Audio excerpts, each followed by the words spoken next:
Welcome back to the Last Three Rows of Horror podcast. Mike here with Big Sal and Sam Sabino. And today we are continuing our conversation about plant horror. This is part 2, Horrific Horticulture. Before we begin, I want to thank you all for checking us out online, liking and subscribing to us on YouTube, Facebook, Instagram, Spotify, iTunes, and don't forget we got an email. We want to hear from you. Sam, what's the email? last3rowsofhorror@gmail.com. So coming up, folks, we have a convention. Days of the Dead is returning to Rosemont, Illinois next month in March. I think Saturday the 23rd, we're going to try and make it up there. Looks like a pretty decent lineup this year. I think there's a Hellraiser reunion. I know we would all like to meet Michael Ironsides, perhaps. Maybe Clive Barker. I'd like to meet Oliver. I forget his last name. He played Robbie in Poltergeist 1 and 2. I have to discuss with him the clown choking him, the tree eating him. You know, I'd love to hear about all of that. So, yeah, good convention. Days of the Dead. It's like a big party. It's horror. It's wrestling. It's paranormal now. It's tattoos. It's heavy metal and punk rock. It's a good time. So that's at the Crown Plaza in Rosemont that weekend of March. So shall we jump into this?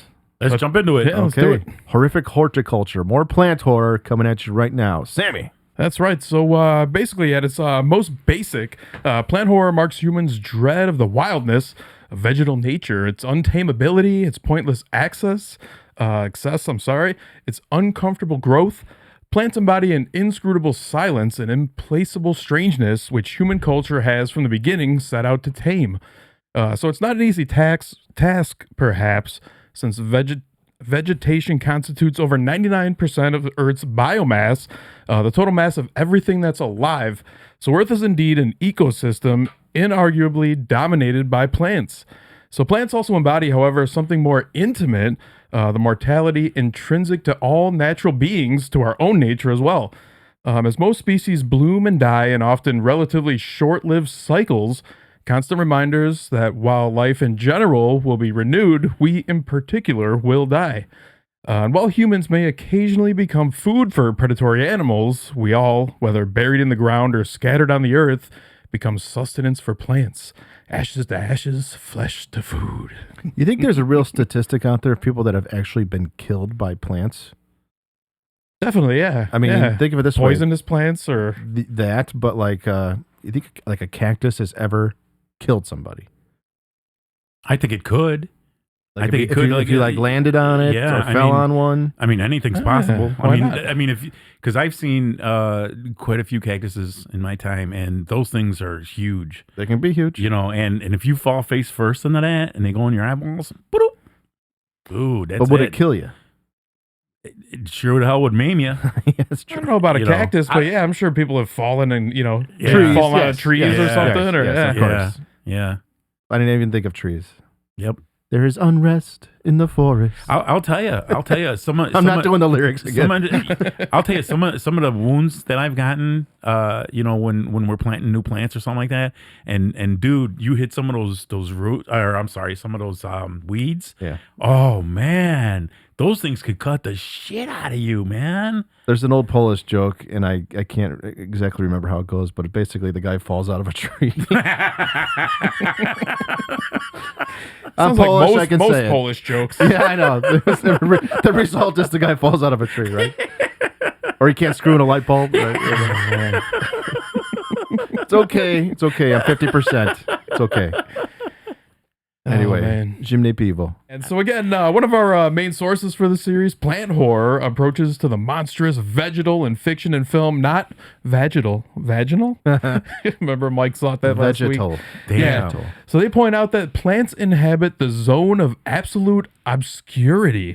So basically, it's telling that while the alien from the thing from another world looks like a man, it's repeatedly positioned behind doors. References to doors proliferate wildly like plants themselves.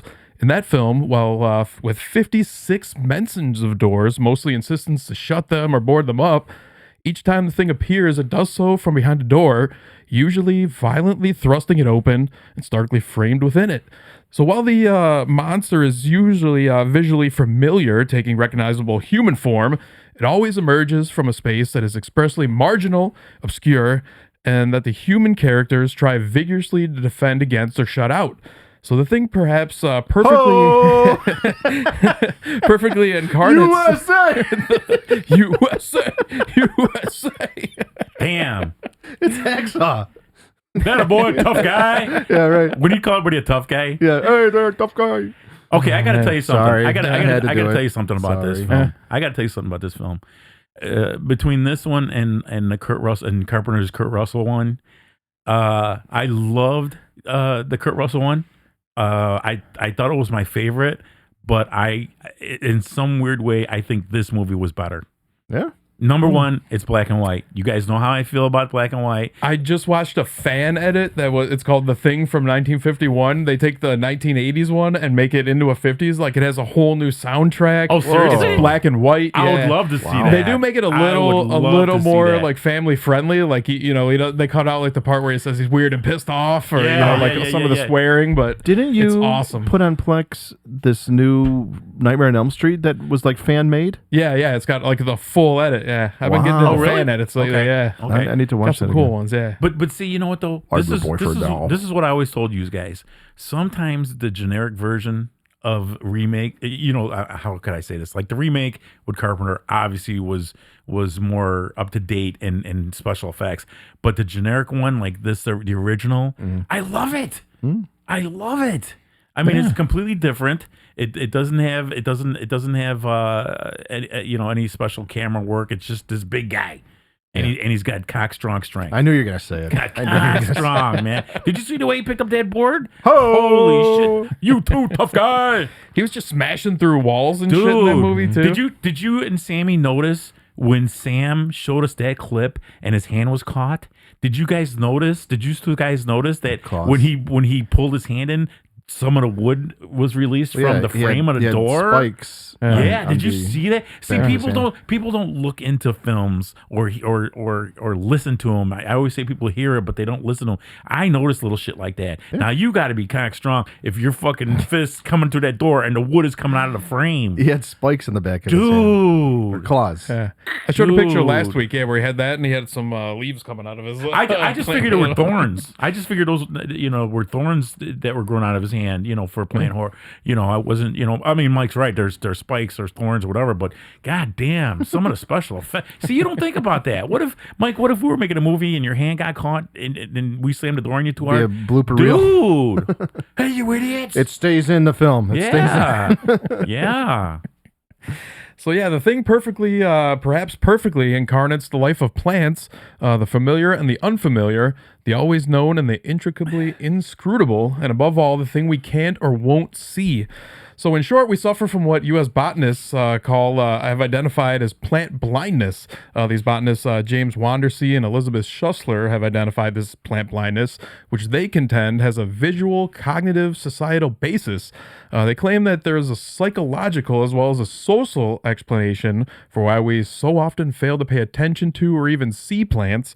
Wandersee and Clary explain that our eyes are programmed to be attuned to animals, not plants, in large part because plants neither move nor prey on us, and that plant blindness ultimately depends on humans' deep-rooted, perhaps even hardwired, propensity to believe that plants are non-threatening elements of an ecosystem and can thus be ignored with impunity. Well, plants are not man's best friend. They can't love you back. They might supply you with oxygen. Hey, you like dogs? I got to tell you. Yes, I do. In one of the greatest films ever, Creature of the Black Lagoon. Why do you have toilet paper? I got a few boogers. Oh, fantastic. In Creature from the Black Lagoon, when the underwater shots scenes are shown, and you see the waves just moving the plants down there, what a great effect! Yeah. What a great, when he was hiding behind a rock, waiting for everybody to come in, and you see the plant. You can't create that outside, where we're walking and there's air and whatever. When I seen that effect, that's the first thing I noticed was the way the plants were moving, just like a tree. You know what I like sometimes looking at? Yeah, everything's alive. You know what I like looking at with trees? The roots. Even though I know how damaging they could be, they're so cool. They're like real veiny. Yeah. And it shows the strength of the tree. Roots, bloody roots. I love the only thing I didn't like was they got a hold of my pipes and destroyed my house. They did. So man, I'm telling you, be nice to trees. Death to plants. That's right. Nature finds a way. It's a war on plants. Right. So mistakenly thinking that plants are merely the backdrop for animal life and failing to see, notice, or focus attention on plants in one's daily life is another trope of the horror genre. Plant horror exploits this taken for granted fact of plants' invisibility, passivity, and harmlessness. There was I think I read while I was like researching some of this, there was a study that they did where they showed people like two pictures, and one was like a bunch of snakes and like one flower point out of the middle of it, and they're like, "What do you first notice about this?" And people are like, "The fucking snakes." And then they show people the second picture, and they're like, "What do you know?" It's like a whole big field of flowers and one snake in the corner of it, and they're like, "What do you notice about this?" And people are like, "The fucking snake." Yep. Right. So yeah, we're always attuned to that. Now, English film critic Robin Wood has famously written that the heart of plant horror, or the heart of horror genre, is the struggle for recognition of all that our civilization represses or oppresses, its reemergence dramatized as in our nightmares as an object of horror. So as the vegetative is one of the most profoundly recognized parts of our environment, rendered by how we see, its reemergence in horror narratives carries all the more force. Their invisibility, moreover, and their standing unseen on the periphery of our lives, plants merge with the threat of darkness, the most primordial of human fears. And so the effects of repression merge with what may well be hardwired part of our long evolutionary heritage. Sal, what do you think about that? I think that's pretty deep. The guy looked like Scorsese. But you know what though? He does look like Scorsese, yeah. Robin Wood. You know, when Sammy first came to us with this idea of plant horror, you know, this may be a little deep and a little too deep, but let's get deep. There's so many movies I watch. It's like, I thought he was a fucking moron, Sam. What are you talking about? Plants? If you think about it, and you have to be a horror fan. You have to be a horror fan in my genre, you know, to really understand what I'm trying to say. Like I was just telling you, what's one of my favorite movies? Robin Hood. Loved the original Errol Flynn. They were hiding in the trees and the bushes. They showed you how thick the vines were, where they used them as ropes to climb the trees. Another great film was Mysterious Island. And Jules Verne's original Mysterious Island, they were using plants and vines for huts, safety. You know, they were making spears. They found this cave and they had to climb these ropes these vines that were thicker than rope and stronger than rope. They use those. Man, I could go on and on with movies that we've used plants as a way of life. Mm-hmm. Seriously, I mean, they were in Mysterious Island. They had to chop down trees to make a boat. So because they were on an island with no tools and no food, no nothing, they had to go caveman style and get rocks and plants and tie them onto sticks and use those as axes. There's so many films that are using plants that we just don't think about. When Sammy brought this idea to me, I'm like, you know what? Let me get a few notes written down. Man, I got about 2 or 3 pages over here, which I very rarely do. Awesome. Yeah. Love it, Sammy. Thank you. So the strength of our blindness to the vegetal world is the source of the power of perhaps the most established of plant horror texts, John Wyndham's The Day of the Triffids, published in 1951. The Day of the Triffids ensures that blindness is central to the plant horror narrative by, in its opening pages, rendering almost all of the world's population blind. Catastrophe triggered by what appears to be a spectacular cloud of cosmic debris. So the mass blindness seems somehow uncannily connected with the rise of the Triffids, though in the end it seems that the Triffids merely take advantage, or rather cause, humans' new disability. So the organ of sight is explicitly posited as the principal attribute humans possess that give them the power over the Triffids. Early in the novel, in a moment of foreshadowing before the mass blinding, the main character, Bill Mason's colleague and Triffic expert, Walter Lucknor, raises the possibility that the Triffids talk, are intelligent, continuing that the possibility would leave us with only one important superiority, which is sight. We can see and they can't. Take away our vision and the superiority is gone. Sal, what kind of sound do the Triffids make? I'd have to go like this. Don't you think that sounds like a Trifid? Yeah, sure. All right. But that cover that Sammy shows in that book, that's disturbing. Is that supposed to be like the White House or the Coliseum? I'm pretty sure it's supposed to be like I don't know, someplace in Europe. I mean, that thing looks like a fucked up. Well, it looks like a castle. It looks like a fucked up ostrich. Look at that thing. Yes, That's disturbing. Yeah. That is disturbing It's looking. a Triffid, mate. And like Sammy said, Sammy had mentioned, losing your sight, that's got to be horrific. Horrific. Oh yeah. Yeah. I mean, that's one of our most important senses, man. Dude.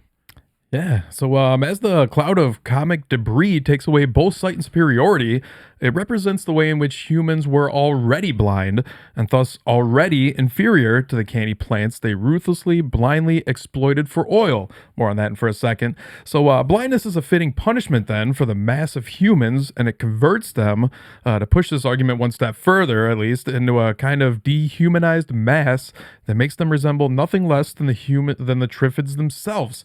So the blind majority of the global population shuffles and lurches around like the Triffids and is soon metaphorically fenced off by the few sighted survivors as almost as much of a threat to them as the Triffids. Humans' plant blindness is manifest as punishment then, as they are rendered just like the plants they were so blind to in the first place. So this was the day that Triffids was made into a film in 1962. If you're not familiar with this one, the plot is that after a meteor shower blinds most of the world's population and carries alien plant spores to Earth, the spores gain sentience and a carnivorous hunger, leading to their growth into 7-foot-tall walking plants that attempt to take over the world. It's the blindness of mankind that nearly gives way to its demise, a literal inability to see the potential threat posed by a species similar to the world's largest population that in so many forms goes unnoticed. You guys you said you haven't seen the Triffids before, Mike? No, I haven't, but I've always heard of it, knowing that it was like an old monster film from the 60s, but no, never seen it. Apparently it's huge in Britain. Everyone's seen this shit. Sammy, do you have a Was it made there? Yeah. It's a British film. I knew of this film and I heard of it, but do you have an image of the actual monster? Because then I'll be able to tell if I've seen it or not. Oh yeah, I got one. Okay, It's a weird thing though. I guess like the guy who holds the rights to this or something is like a notorious asshole. So Really? there's like only like 480p rips of it out there. There's never been like any good restorations of it or anything. Oh, So All right, yeah, that's why all the footage we got here is kind of garbage. there's some brutal episodes in Lost in Space about plant horror.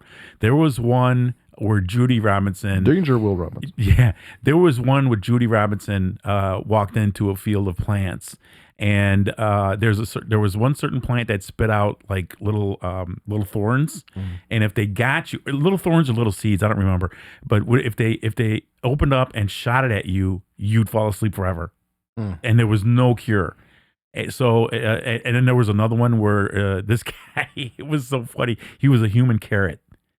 It was so generic, but it was so funny. But it was a great episode, and it was a memorable episode. But You said this was the 70s? This was late 60s, early 70s. All right, Now- I know what the guy looks like. I already know that they dyed his hair green and painted his face orange, right? And then he had spandex around him. Actually, Sammy, I wish you Were would there look any it up. rabbits around? Can you look it up and put the slide up, Sammy? Oh, yeah, I'll throw it up later. It was this guy. He was dressed up in a carrot costume, and only like this was shown of his face, and the rest was like a big human carrot. Yeah, that's what I'm talking about. I was crying when I seen it. But you know what though? And this is another proof of mine. That episode came in when they colorized Lost in Space. That lost so much for me when they put it in color. Did you ever see the early 2000s movie? Yes, I thought it sucked. it did. Yeah. With Heather Graham was in that one? Heather Graham? Yeah, she played Judy. What's his name? I like the guy that was Professor Robinson. Matt LeBlanc? No, He was in that though, right? Matt LeBlanc was Yeah. was the. Oh, was I know the- who you're talking about. Yeah, I can't think of his name. Man, And John Hurt. John Hurt, and actually, Billy Mummy actually had a cameo, and so did what was the youngest daughter's name again in Lost in Space? Pee Wee Herman.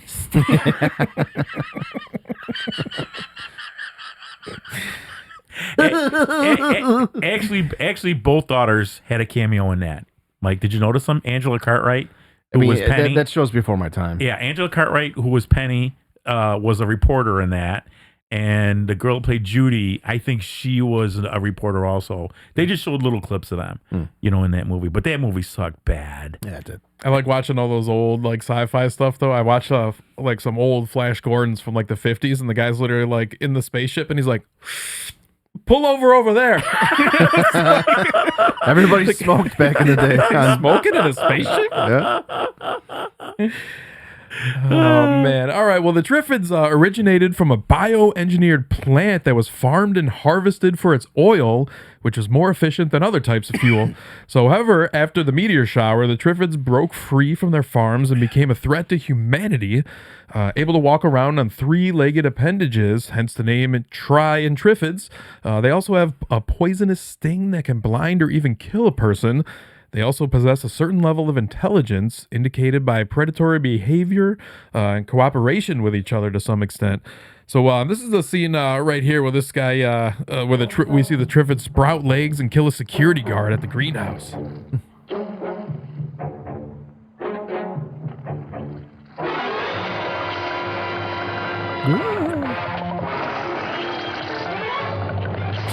They're jiggling it.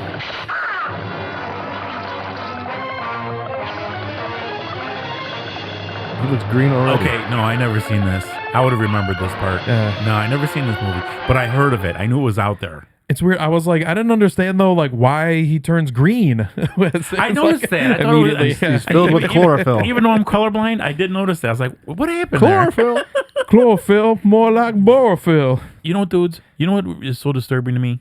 To me, when Sammy mentioned the plant episodes, the cornfields, children of the corn. They are filled with spiders. Jeepers Creepers use the cornfield. There's so many movies. They are Scarecrow. They are doing a Children of the Corn reunion at the convention. Stop it. Yeah. I'd only want to meet the Malachi guy. He'll be there. Courtney Gaines. That guy scared the shit out of me. But cornfields are just so disturbing, and people are afraid of them. Well, it's because of the scarecrows. It's not that. No, it's not even that. They're filled with spiders. Well, mainly spiders and flies. Yeah, flies love going in there too.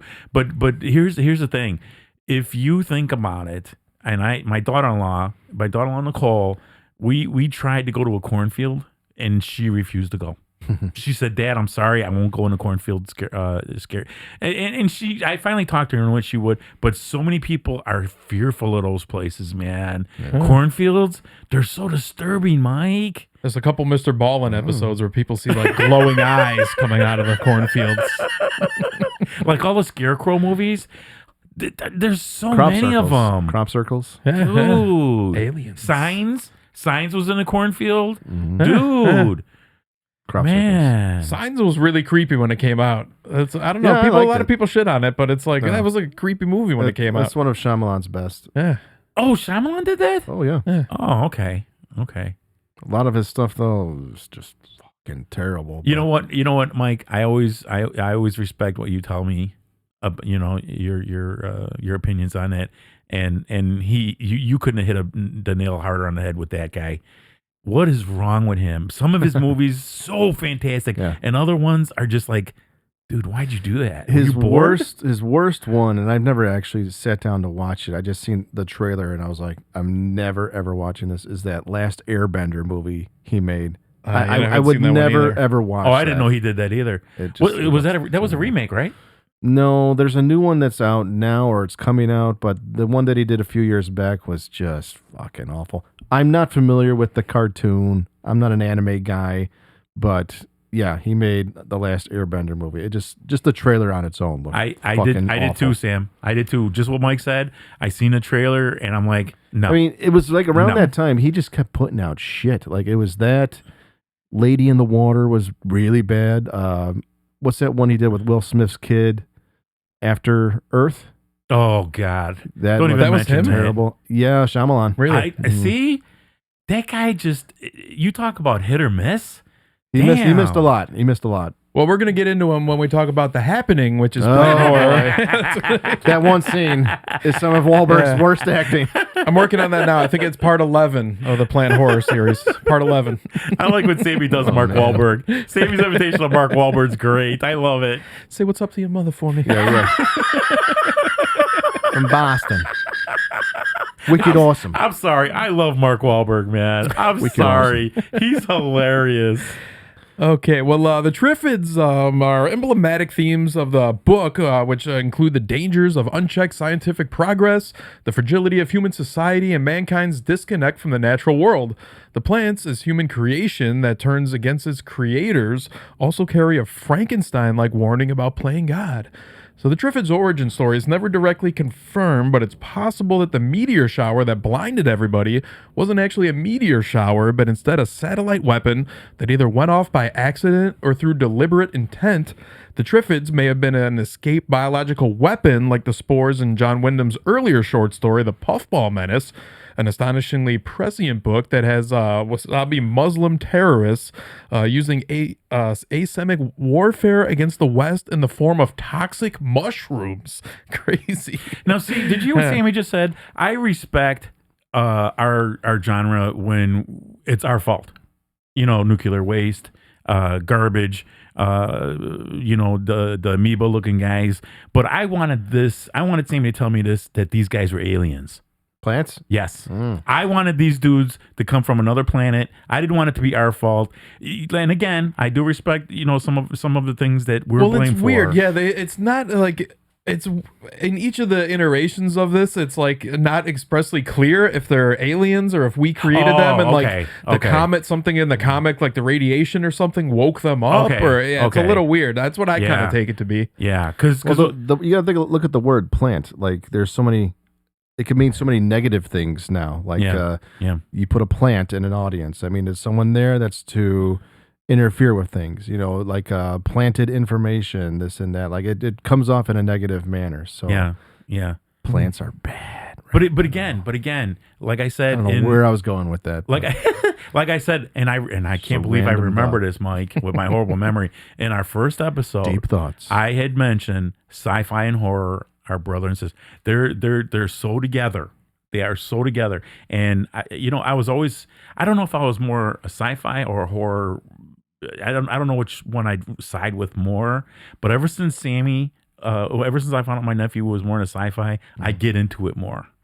I get into it deeply. I start thinking about it. There's a whole bunch of different movies out there that are sci-fi horror / action. Yeah, should be an episode that we cover. But 100%. Yeah, we will. To give kind of like tribute to Carl Weathers, who passed recently. I watched Predator for like the 100th time the other day, and it's still great. I love it. The original you can't beat. Yeah. There was also an episode of Dylan, you son of a bitch. the quotes from that film, all the one-liners, love it, man. Fucking Jesse Ventura. Yeah, of course. Awesome. Yeah. What now, was that Shane Black, the writer that got hit with a tree in his ribs? Was that Shane Black? No, Shane Black was the first one in the crew to die. He was the one that got dragged away and then skinned. Oh, okay. Yeah. Now there was an episode of plant horror in Star Trek. Yeah. And supposedly more than one. Yeah, more than one. Let me take that back. And if I remember correctly, I think Spock got hit, and they were like little I don't know, little pieces of stem or something like that went in them, and you die immediately. There's death right when you get, because I think Spock saved Kirk. And I think they found some remedy, or Bones found the remedy or something like that. But that was scary. It was actually episode. It was season 1, episode 14. And what you're referring to is the draconian. Are you like a Rain Man of Star Trek or what? I'm just. That's what all Star Trek nerds would do to you, though. A Trekkie. They're called Trekkies. Oh, yeah, man. I like when Eddie Murphy said that. That's a good documentary. I always love when people go Star Trek. Track. Yeah, but you know what though? You know what though? I'm gonna. Is that how they say it from the Midwest? Yeah, Star Trek. I'm gonna take a shot at this. Mike, could you handle a room of Trekkies? for a very short amount of time. Now, I mean, have you seen the documentary? no. Oh God, you want to laugh? Trekkies, okay? They're okay. It's like maybe teenagers, maybe 17, 18-year-old, and they're at like a convention or like they're at some kind of gathering, a little conference, and the kid actually goes, "Yeah, we actually had a girl show up last year." The point I'm sorry, man. I don't want to get off track of Planet Horror. The point I was getting at with Trekkies is you have to admit Star Trek was probably the godfather of sci-fi. Well, sure, yeah. Probably. I mean, every episode was amazing. Every episode. Never got into it, man. Oh, I love Star Trek. My brother actually got me hooked on it. Well, speaking of sci-fi, and we talked about this earlier, the Triffids would go on to inspire the extraterrestrial plants on board the spaceship at the beginning of E.T., the extraterrestrial. Now that was in that was in my notes. That was in my notes. That's the only reason why they were there. See it Mikey, right there. was Yeah. plants. A little, Right. right yeah. there. You know this. They wrote a sequel. They never filmed it, but they did write a sequel, and I think it was all about like the adventures of E.T. and his buddies, and they were going around collecting plants. Now see. I know you do see the ETs in like one of the Star episode Wars. 2 of the Star Wars. Star Wars. Yeah, my They're in buddy there. Mark Corso showed me that. Now see, you see how all the plants are there, Mikey. Mm-hmm. You see it too, right, Sammy? Yeah. Now I'm not going to mention any names, but I'll say they're my family members. They thought E.T. was there for the boy, and I go, guys. Yeah, You he's know, lost. it was the plants. Don't you remember he was? That's how he got left behind. He had the plant, and they actually showed the plants in the ship. But nobody watches things. Yeah. They He was like a scientist on an exploration. They don't pay attention. That's what gets me so aggravated, and people get mad at me. Like He I gave will life say- to the plant. Yeah, I will say Anthony. Anthony gets so mad at me. Dad, you always talk too much during the movies because you guys aren't watching it. You guys are seeing it, but you're not watching it. You guys don't understand what's going on. And they're like, well, why did he do that? He was getting a plant, dude. Did you not see the opening? It's all fucking plants. Did you not see the little girl that had the plant and when it died? Elliot died. Now I ain't gonna lie, that made me laugh when both of them were on the He died. I knew it. I was great. When that little plant went. I was like, good, you little fucker. Oh, man. And you see him, he turns real pale white, and you see his ribs. I knew it. The greatest scene of that movie was when E.T. was found in the lake and the raccoon was smelling him.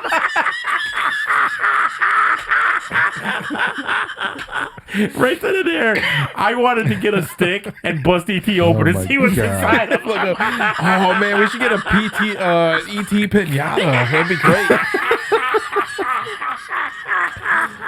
Ouch. Ouch. So here you go. Another thing the Triffids inspired. God It damn also it, had an so- influence had an influence on 28 Days Later, such as the scenes with Bill Mason and Jim waking up in the hospital. In the book, Mason looks at the now deserted houses of Parliament. There's a similar scene in 28 Days Later. Piccadilly after Circus, Jim's right? woken up from his coma. Did you just show Sal's face? Yeah, he's covering up his drunk there. I didn't even notice that.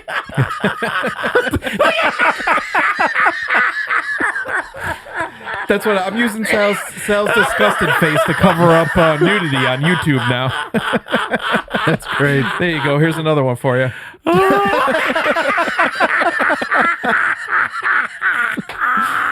So both the Day of the Triffids and 28 Days Later also describe how each mutual disaster has spread to Paris and New York, with survivors sending out a signal to fellow survivors. At the end of 28 Days Later, Jim, Selena, and Hannah also make a sign to attract an airplane, an idea suggested at the end of Day of the Triffids. So Alex Garland, who directed this, also said that he took a lot of inspiration from the Day of the Triffids. It's big in Britain, I guess, you know? Jolly old. In the UK. Sammy bringing up this particular film just kicked me right in the ass. You know why? Because there's been so many horror movies, Mike, after the nuclear blast, after we get invaded, after we purposely do something in the earth and fuck it up, you notice plants are all over the place. Look at what's that movie with Will Smith? Re-inherited. the earth. What's There was a whole series on like Discovery or something like that. That's like after humans have been out of the plant. earth. The plant. What was that movie with Will Smith? That I Am Mikey Legend. I Am Legend. What happened, Mikey? After everything was wiped out, all you see all over the place is the vines, plants, trees, plant. Just about every apocalyptic film that I've seen, except The Road. The Road was the only film that I seen like that where the one. plants really got fucked. The trees were on fire. Everything That was a dead. nuclear winter. Yeah, there was no sun. Everything was dead. But if you think about it, there are so many movies in our genre that the plants take over after we fucking kill and destroy everything. Totally unrelated, but recently I've been doing some local ghost hunting here in Chicago. And at the Museum of Science and Industry, you have the lagoon at Jackson Park. There is a bridge that overlooks the lagoon called the Clarence Darrow Memorial Bridge. And it's closed up. It almost looks like it's abandoned, but it's been overgrown with trees and bushes and this and that. Look at King Kong. Weeds. Look at King Kong Island. Look at Kong Island. It's a force of nature that we happen to have to go into in their realm. And it's gonna fuck us all up. Yeah, there were some killer plants in there too. Fuck us all up, man. Did you see the ravines? Without scenes like that movie would have been nothing. If they would have put, like, when Kong came to New York, was it devastating? Hell yeah. But when you went to his island and you seen all the vines and his cave and there's some 30s and 40s films I seen where when you're in a cave, somehow the plants grew down there with no air, no sun. Amazing. But people don't look at that. Again, I'll bring it up again. When Sammy brought up this episode, I'm like, I don't know how much we're going to be able to dig out of this. But notice I said dig. You gotta think. Plant, dig, get it? Oh. It's a little plant. No. Sal's got a pun. Sal's got a That's a pun. little plant humor, Mikey. but serious. But okay. Look at that film. They cured the Wolfman with plants. Really? Which one was it? The House of Dracula? I can't remember. House of Frankenstein. Oh, House of Frankenstein. House of Frankenstein. It was. What did he call those, Sammy? Spurs. That's the one we were talking about, where he's like, I can't wait any longer. Kill me, damn it. Did you know that, Mikey? He just wants to die. So the doctor had to find a place where it was very humid. Okay, and he used plants. And I can't remember are they spurs or spuds, or I forgot what word he used. And spores. Thank you, spores. He had to grow spores, which is a plant. Am I correct? And it had to be a humid area. So the Wolfman, Lon Chaney Jr., jumped off and dove into the sea, and he made it into a little cave on the side. So the doctor went down there, found him. He luckily changed back into Lawrence Talbot and said, "Oh my God, this is what I needed. I needed this humidity to grow my spores."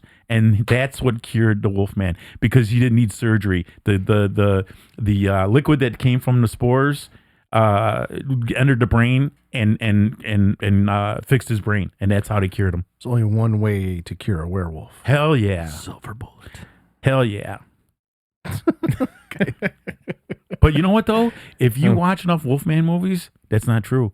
Because Lawrence Talbot came back after if you remember correctly now, when he was with Boris Karloff and Carol Nash, the Hunchback, the gypsy woman shot him with a silver bullet. But if you remember in the movie I just said, that was after, and he was still alive. Now, if you listen, and again, people don't, like my family, do not listen. A silver bullet, they say, should kill you from somebody they love, but in some of the werewolf movies I've seen, that only delays them a little bit, and they come back, because it was proven in that movie I just said, Lawrence Talbot came back to life when they opened up his coffin, boom, and then he went to that island, and they found the spores, and they cured him. Now another good thing Mike brought up, if you dudes remember, where his father lived in the castle, I love the way they add all the trees and vines that grew on the castle because it was so old and nobody took care of it anymore. And when they went into the house, you see all the leaves all over the ground. You see all the branches all over the ground. It took over. If you watch, y'all a bunch of filthy motherfuckers. Now, Mike, have you noticed in Hammer films? 9 times out of 10 of those movies, the plants have taken over the villages, the homes. Everywhere except the laboratories. It's one thing you don't actually notice. You gotta look. You gotta look. You have to look. The original Frankenstein, the vines were going up would you call it a castle, Mikey? The tall tower. Mm-hmm. It was going up. What is it? Not the moss. The ivy. The moss. The moss is moss on a building. I love it because it looks so disturbing. It looks so with the vines coming out of it, Mikey, and the moss is taking over. Imagine all the bugs. I love it. That's the earth trying to eat that house. You think so, Sammy? Yeah. I love it, dude. That's a great effect. It's the first thing I did when I moved in was rip all the ivy off of the wall. It all comes down on like one sheet, right? Oh, pretty much, yeah. Yeah, but again, it's so fantastic. The vines are climbing the wall, okay? The vines are climbing the wall, which allows those little bastard ants to get in the house. Yeah. That's how, did you know that, Sammy? Even though ants can crawl on anything and get their weight, mainly my father-in-law, your grandfather said that's how a lot of ants get in, is they'll climb up those fucking vines. Yeah. That's why I ripped them off my walls. All right, well, back to the Triffids here. There's a subplot involving Jeanette Scott and her husband, Tom Goodwin. The subplot is not present in John Wyndham's original novel, but was added to the film for dramatic effect when it was figured that the original film was too short. So Jeanette Scott plays the character of Karen Goodwin in the film. She is introduced along with her husband, Tom Goodwin, played by Kieran Moore. My bad there. So they are a married couple who find themselves on a remote island when the global epidemic kicks off.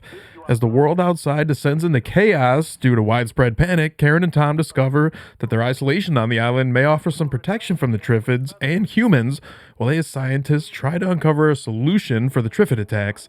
Also, there's a weird subplot where Tom's also an alcoholic. I don't know why she's hiding his booze and shit like that. Damn. Yeah, kind of weird. So as a Triffid manages to break in while Tom and Karen retreat to the top of the stairs, in a last effort to hold them off, Tom sprays them with salt water, with a saltwater fire hose, and the Triffids begin to dissolve in a cloud of green smoke. Okay.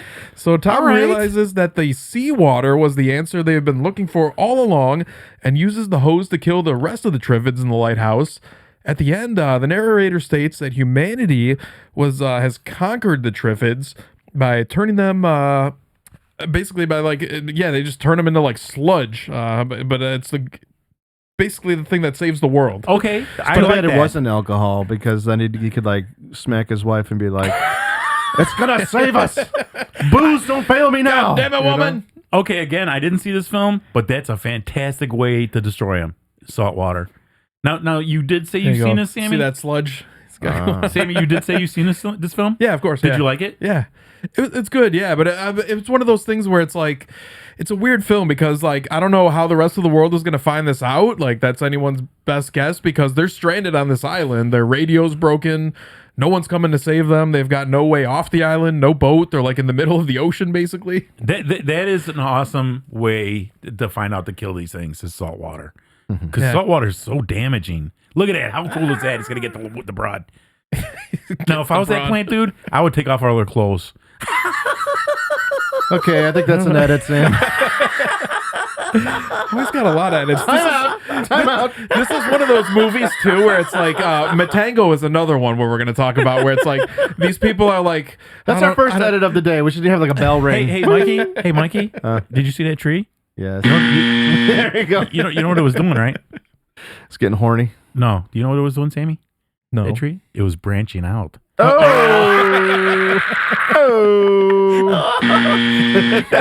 that was for my tree-eyed monkey, Cleon. Just keep him coming. Your fingers on the trigger. Just keep them coming. I forgot about that. We had sound effects for a long time. Yes. No, my favorite sound effects is the little ring, the ring on Sammy's little bike. But I was going to say, the bicycle. I miss it so much. Man. You guys are crazy. So yeah, I was gonna say Matango's another one. This is a movie where like they keep being like, "Oh, the world is ending. I wonder what's happening." And they're like, "Let's turn on the radio." Where reports state that they find out all the information that they need, and then the fucking radio dies as soon as they're done with the information. Shit. Can you repeat that? You know what? I'm gonna watch it. Is that on Plex, Sammy? Yeah. I'm gonna watch that. Yeah. That's an awesome effect. I like So that. also it seems way too late in the film for the cast to discover that the Triffids are attracted to sound, something that they could have added to the suspense had this information come to light earlier in the plot. By the way, I put this in here. The sounds that the Triffids make are famously reminiscent of someone smoking a bong. Mike, did you know what sound they made when you asked Sal what they made earlier? Listen to this. Yeah. That's a bong. Yeah, look at the smoke. It's all weed. Hits from the bong. What the fuck? They even got that jazz music in there. That's good. You know what? Did you hear that, Sammy? Did you hear that? With the smoke? With the smoke, the trees are smoking weeds. Get it? Weed? Another tree, one Mikey. Zing! There you go. I was going to say, keep them coming, Sam. Keep them coming. You're getting canceled. So. That's almost as bad as like, Sal, you know what plants need to survive, right? What? I'm done. We're done. Shut it off. Oh, my God. Look at Mike. I love Mike. I love it. Everybody loves Mike. I love Mike. Well, I hate you. So the Day of the Triffids borrows more from the War of the Worlds and the Invasion of the Body Snatchers than it does from Wyndham's bleaker novel, but it furthers the conceit that many monster movies of the 50s and 60s and that the threat came from somewhere out there, and even when the source of the plant was an alien, yes. I was going to say, we forgot on the last episode to mention Kevin McCarthy was in Inner Space. I fucking love that movie. Is that dude. Martin Short? Martin Short, Dennis Quaid. Oh, dude. You didn't like that one? Sorry. I hate Martin Short. I don't think he's but funny at all. Inner Space was great. Come on. You know what? Anthony loved Inner Space. I didn't care for it. I can't stand Martin Short. I also really love him in Clifford when he's like, Clifford Grodin's yelling at him. He's like, "Can't you act normal?" And he's like, he's got like weird faces. He's all.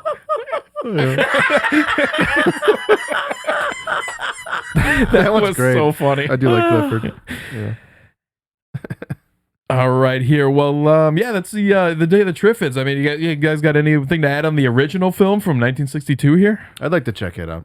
I'm gonna check that out. That was pretty cool. So, in contrast to the 1963 film, the 1981 version benefits from a more extended runtime, presented as a 6-part limited series for the BBC, allowing for a more thorough exploration of the novel's intricate plot. Proper British. Yes. Introducing new characters and subplots. It also incorporates elements of contemporary social and political issues, using the apocalyptic scenario to explore themes of human behavior, survival instincts, and the consequences of scientific experimentation gone awry. So the characters in the series are more fully developed, providing a more comprehensive understanding of their struggles and relationships in the face of the Triffid threat. This adaptation also boasts improved special effects, enhancing the visual impact of the I was gonna Triffids. say, very phallic. Yeah. And maybe they're orny. That's cool. Ooh, That was bad. That was bad. But come on, that's a British word. Okay, You know? okay. Use dudes. What would you prefer? Being attacked by aliens, overran by zombies, or monsters, or plants? What do you think? What would creep you out more? I want food to eat me. I see. You know what? I'd be freaked out. You know at? what? If the wrestler China comes back to life and squeezes my head to death with her legs. Like a watermelon? Now see, zombies, you shoot them in the head. Aliens, you're 50-50 with the movies. They either die from bacteria or are atomic weapons. Monsters, usually 9 times out of 10 they die. But how the fuck are you going to get rid of plants that could grow and get through anything? Spray them with salt water. Yeah. Alcohol. Could spit booze on them or something. I don't know. I mean, come on, Mike. What would you do? The image that Sammy showed before this, where the couple's walking underneath those big ass plants. What the fuck would you do? Would you leave her behind and run the fuck faster, or would you try to fight them? Would you try to throw a rock at them or a stick or? I think I would throw the woman I'm with at them and then book it out of there. Triffids are kind of like zombies. They kind of shuffle along. It is kind of like past them. You can get past them. Right? Yeah. these are kind of like zombie movies. I mean, in these like the BBC one and everything, and the original, you see people like shuffling around on the street. Which they're fentanyl. It does plants, seem like right? very English. Like everybody so apparently everybody gets blinded and then they go to sleep and wake up blind. But you know what I'm saying? Like they don't in the original ones like this, they don't like see it and get blinded. They go to sleep and wake up like that. Oh, that's. But everybody's walking the streets like perfectly, hair good, like perfectly dressed. Now, Sammy, I wouldn't leave the house at all. Did you see the remake too? Yeah. So now this is the 2009 one you're talking about? Yeah. So in the original and this one, Did you see this one? no. Oh. So in the original and the remake, do they show some people that can see? Yeah. Okay. It's a big subplot. Okay. Because let me tell you something. One of the most fucked up movies that I remember seeing is the one with Sandra Bullock. What was it, Mikey? Where you had to cover your eyes? Pretty bad.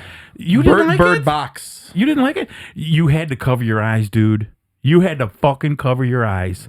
Quiet Place. You couldn't make a sound. Quiet Place was good. Dude, come on. Some of the shit, man, it's just horrific. Are they doing another one? Yes. Yeah, it's supposed to be coming out soon. It looks pretty good, actually. Yeah, it's supposed to be coming out soon. But it looks like more of the same. Like, didn't they do like the day one scenarios and all of them? They did the day one where they arrived. This one is supposed to tell us where they're coming from, why they came, what they are, blah, blah, blah. I do like the two actors that are going to be in it, though. Lupita Nyong'o and who's the other guy? Desmond Houston, I think his name is. He's been in a bunch of cool movies. Really? Yeah. Never heard of him. I'm sure if you saw his face, you'd know him, man. Unrelated, but one that's coming out that I'd like to see, and I'm hoping it's going to turn out good. Imaginary.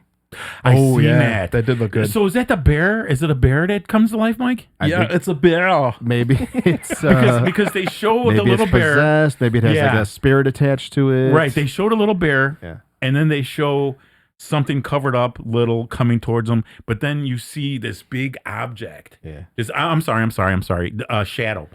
A shadow. So, but the bear's possessed. I have hope for this film. I mean, that's what it looks like. It looks looks like good. an Annabelle type situation. You know what?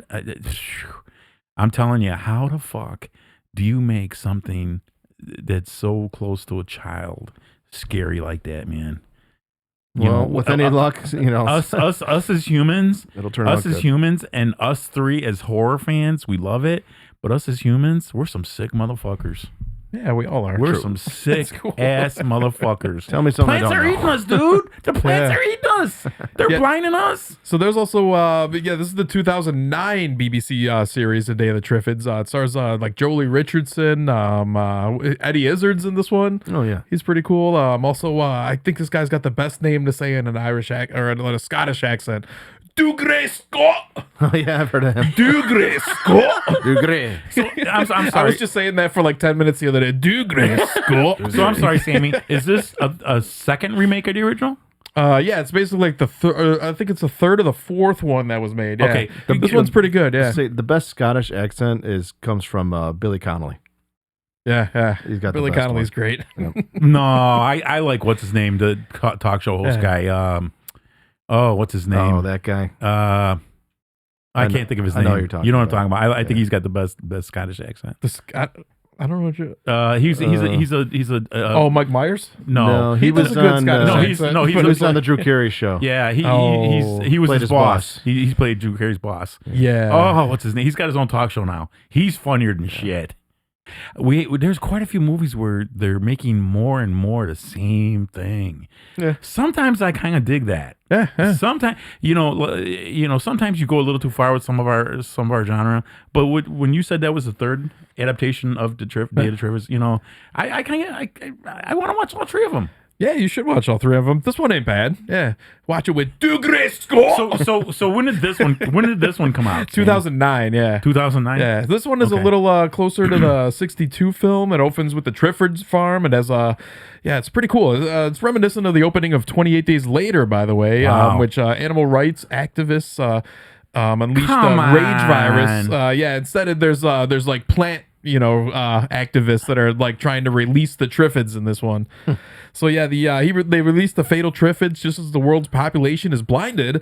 The environmental subtext of the film is only made clearer by the characters justifying the exploitation of the Triffids on the grounds that their oil ended humans' reliance on fossil fuels and stopped global warming. She looks familiar. Okay, Jolie Richardson, yeah. Sammy, that was very disturbing. Cox. Brian Cox. That he's was in very this. disturbing. That plane crash. That Yeah. was very This disturbing. is from 2009. There's kind of like there's certain there's movies that are like you watch like certain adaptations in this. Yeah. It's on the tip of my tongue. Tarantino film. Oh, she wasn't one of those. Yeah, I think. Oh man, Glorious Bastards. Inglorious Bastards. She was Shoshana. No, that's a different actress. Really? Yeah. Looks just like her. I forget her name, but yeah, Zoe different Bell? actress. Yeah. Zoe Bell? No. Because she kind of looks like Zoe Bell a little bit. Oh man, I forget her name. Damn it, I can't bring it up. But yeah, she does look a lot like her. Yeah. Shoshana. Yeah. Yeah, Shoshana. But yeah, there's like, you watch like each of these iterations and there's certain beats that they hit, every single one of them. And there's always a plane crash in one of them. Yeah, that's what I was saying. Like the original 1962, it wasn't thought out well because everybody had to go to sleep in order to wake up blinded. But somehow there's a plane full of people flying around in the air. So they show the plane crash in that one. Every one of these has a plane crash in it. No, Sammy, the plane crash scene and all the fucked up cars highway scene there. Is that CGI? Probably, yeah. Is that Dugre? Dugresco. I've seen him and stuff before. You know what, Mike? I know you hate CGI, but where would we go? This is definitely all CGI. That's where what I would was we saying. go without it? I mean, appreciate about nowadays. this one is it does have like everybody going blind in a single event. Like Yeah. they see the comets and boom, like everybody goes blind in an instant. I mean, look at the effects, Mike. We have to have it, buddy. Practical effects all the way. Give people jobs. Yeah, this is I don't a fun one. I don't blame you, but I do think they kind of this one is a fun one. Like every iteration of this gets a little better. it's fucked up, Sammy. Yeah. That's scary. Yeah, the Triffids are really cool in this one. They got some good like Dude. creature effects. BBC put it out? Yeah. The BBC. But to also lose your eyesight, though, Sammy. Yeah. Recently, they Dude. announced a new TV series adaptation, which has been put into fast track development by Amazon Studios. According to sources, Emmy Award winning director of HBO's Chernobyl is attached to direct and executive produce. This is a dude named Johan Renck. Haven't heard of him. Yeah. Heard of him. Chernobyl was fucking great, though. I love Chernobyl. What's with the Stevie pretty Nicks good. hat that he's wearing? It looks like a Jamiroquai hat. What do they call it? A Jamiroquai hat. What the fuck? That sounds You like, won't You remember know that? what song? Yeah. That sounds like something you ordered at a Pizza Hut. What the Virtual fuck is a insanity. Oh. What the fuck? These fucking, can't you just call it a fucking stupid hat? Instead, you gotta have a, what the I hate people. Speaking of HBO, this season of True Detective has been excellent. Oh, I gotta You get mentioned to that at stuff. lunch. Yeah, I've been You like meaning it, to get huh? to it. Jodie Foster, great job. Mike was saying it should have been called Dick Detective. No, Sal said that. I said that. Yeah, you said she's a hoe, huh, Mikey? She gets around in Wow. that on that series. Oh, she's like a carnival. Everybody gets a ride, huh? Hello. All right, so moving on, The Little Shop of Horrors from 1960, which is a fine example of the outlandish tendencies of the late 1950s horror comedy films. The film centers around a man named Seymour who works at a flower shop who discovers a strange plant which he names Audrey Jr. after his coworker who he has a crush on. The problem is that Audrey Jr. craves human blood to grow, and Seymour's desperation for success and the intention the plant brings starts to feed it. Feed me, Feed me, Seymour. Yeah. So as the plant grows bigger and hungrier, Seymour is forced into a series of increasingly dire situations to keep it fed. In this context, Audrey Jr. serves as a form of symbolism, representing the dangers of unchecked ambition and the lengths people will go to for fame and recognition. So the plant is humorously characterized by its insatiable appetite, which parallels Seymour's appetite for financial success and social mobility. Moreover, people are prepared to let the human-eating plant thrive because it is to their economic benefit. So specifically, the plant's unusual appearance attracts people to the shop where it's displayed and therefore increases the owner, Mr. Mushnick's, income. The exceptional qualities also hold promise of bringing recognition to the impoverished botanist's research, and thus the opportunity to marry the fellow shop assistant, Audrey, whom he loves. So while this plant doesn't seem to have the reproductive impulses of other plants in the decade's science fiction and horror, it does dramatize once again the voracious appetites of plant life. So one thing that's new to the genre in Little Shop of Horrors is the image of consumption as part of a tongue-in-cheek critique of capitalism. The plant's exploitive, insatiable, and ultimately deadly appetite resonates with similar, if not as obnoxious appetites as the human characters in a Skid Row setting that is emblematic of the dark side of the American economic system. So now, I'm sorry. I know we're going to cover like the first one that was made in the 60s, Roger Corman I see here, starring Jack Nicholson. But the one in the 80s, I'm sure you know, stars Rick Moranis. Oh, yeah, we'll cover it. Personally, I think musicals, I'm not into them. I think they're kind of lame. But the one from the 80s, there's enough comedy there for it to be entertaining. I couldn't stand all three. I can't watch musicals. Just the special effects alone make the 80s one worth it. Yes. I think. I'm sorry, dudes. I can't. Do you know what happened to Rick Moranis a few years back? No. Some fucking piece of shit, human piece of garbage, fucking knocked him out for no reason. And it's caught on video. Seriously? Oh, He's man, walking he got a down the king's street. punch. And some fucking jerk off just cold cocks him like the knockout game or whatever. Rick Moranis, that guy's a national treasure. Yeah. And please return to acting. And I like him. I like Rick Moranis. Yes. Didn't his wife just die too or something like that? Many years ago, yeah. I mean, not just recently, but died of cancer. But he I guess promised her I'm never going to act again as like a tribute to her. I'm hoping someday he returns to acting. I think he quit a long time ago because he was more of a family man than he was like. Yeah, that's what I heard. Well, too. he quit the business to focus on his family, which is totally understandable. But man, I really wish he would return. Yeah, he was great. Awesome. I keep hoping he will show up in one of the Ghostbusters, right? Like the newer ones. Yeah, right. Yeah. What is the plant want? What do they feed them? What are we feeding these plants? Because every slow shop of horrors I've seen, I only watched like 2 minutes and I couldn't stand it. Turned it off. So they eat us. You gotta watch it. Yeah, you gotta watch it. Yeah, they eat humans. Yeah. Mm-hmm. Is the first one with Jack Nicholson? Is that a musical? No. Okay. No. Is not the one we're talking about. Is it horror, Sammy? No, it's more of a horror comedy. Yeah. Oh, it's a horror. See, you can't put Jack Nicholson in a comedy. They did. Well, yeah, you can. In a horror. I'm sorry. Let me rephrase that. I'm sorry comedy? because he is funny. I've seen him in some comedies. You can't put him in a horror comedy. You can't. That's like putting Boris Karloff in a horror comedy. You can't. You shouldn't do that.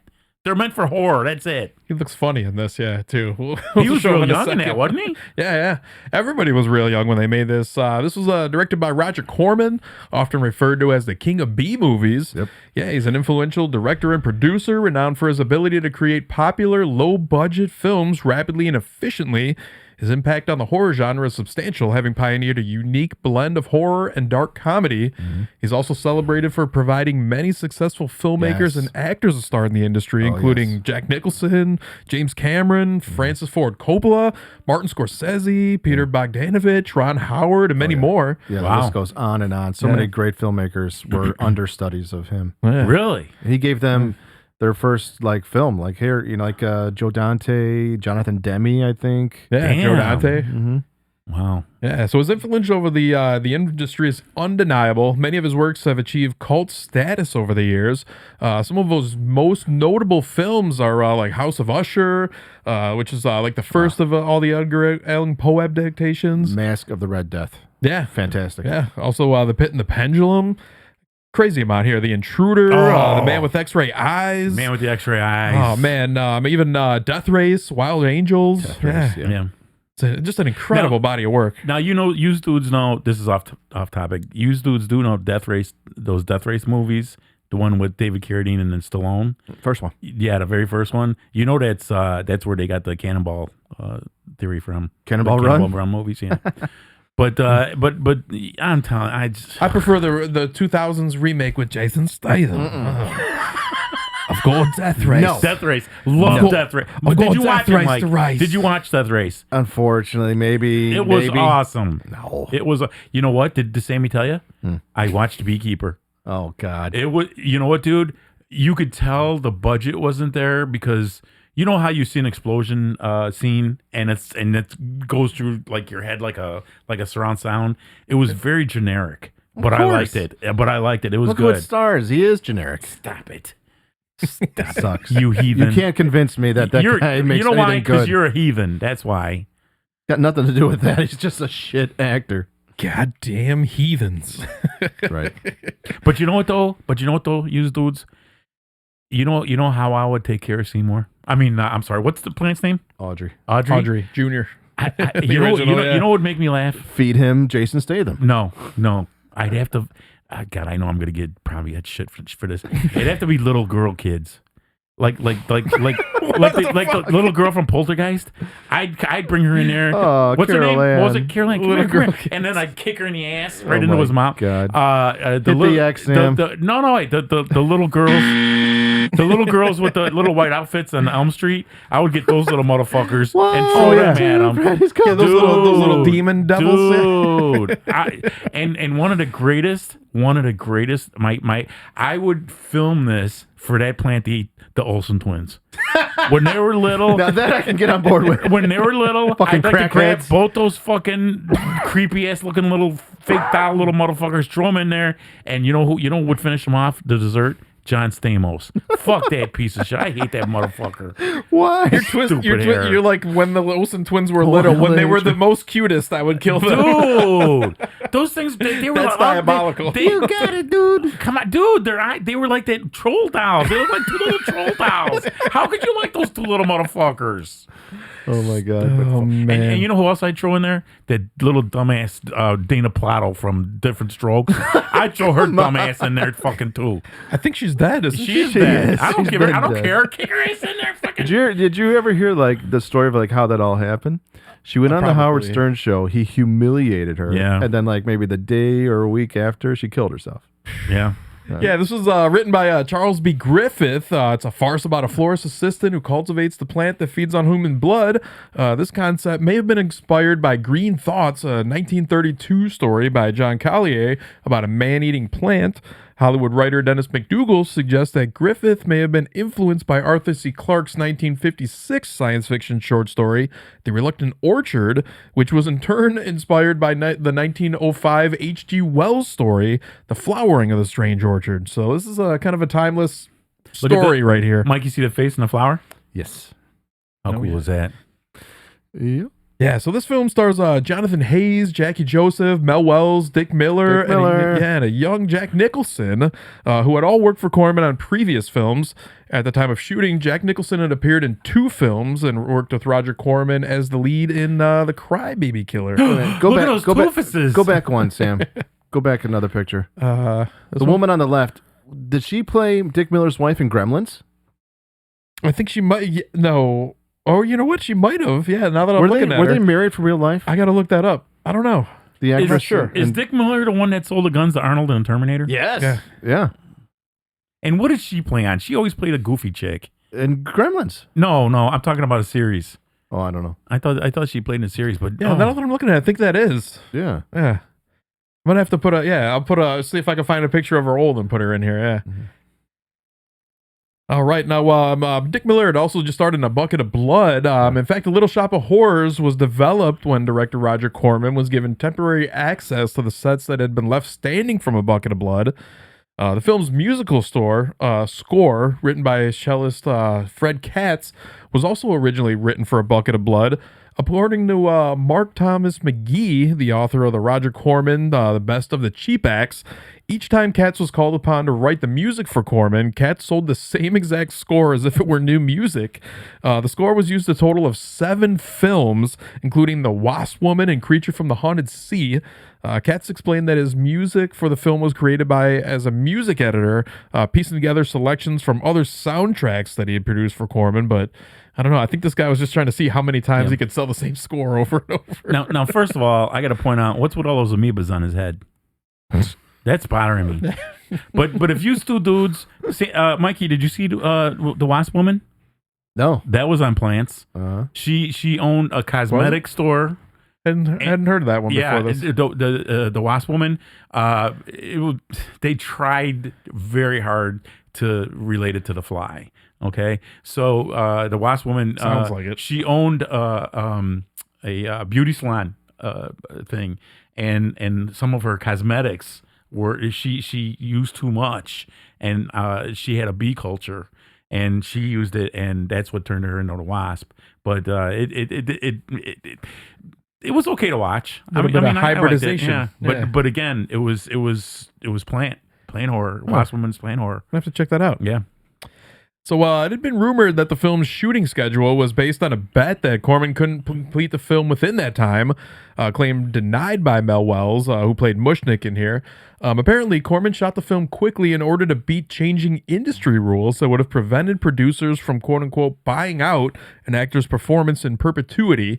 And on January 1st, 1960, new rules were to go into effect requiring producers to pay all actors residuals for future releases of their work. Cool thing we got today, huh? Yeah. Now, Mike, explain it to me. When I noticed in all our movies, when it says screenplay by Sam Cimino, and then it says writer Mike and Sal. So is the screenplay the book? No. And then the writers, because Stallone does that too. He'll be like producer, screenwriter. So what is that? What is Screenwriters write for screens. So they're the writers. Say like it's a novel and there's authors, then it's written by that person.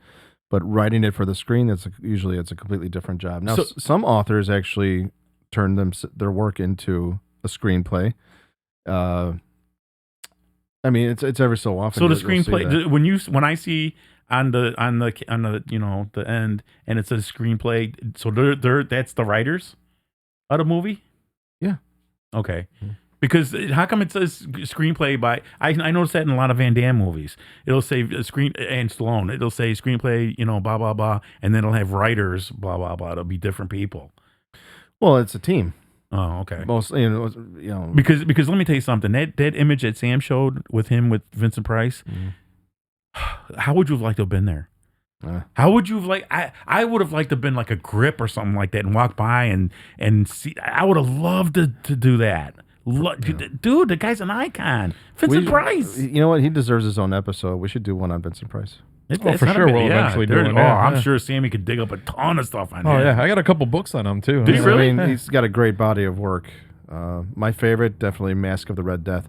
I had no intention of seeing that or enjoying it, but I saw it at a film fest, and it was gothic. I mean, the colors looked so cool. What's the dealio, Mike?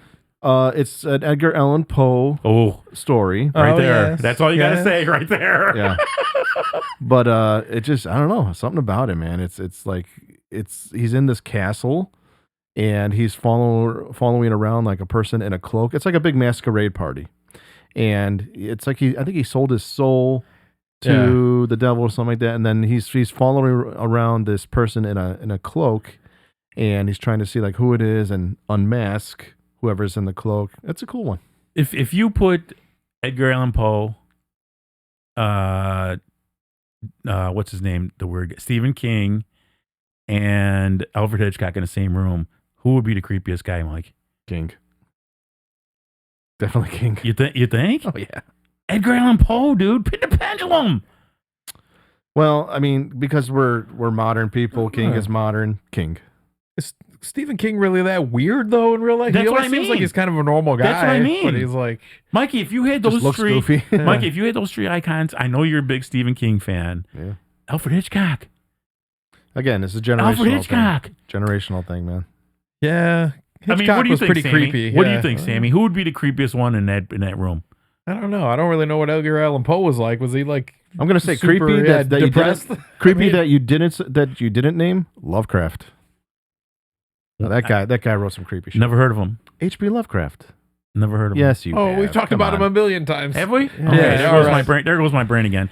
But I'm telling Too many you, cigars. but I'm telling you, Mike, when I told Vince that story and he had read about it, about Alfred Hitchcock with the bomb underneath the table. Reanimator. Lovecraft. Okay. There you go. Yeah.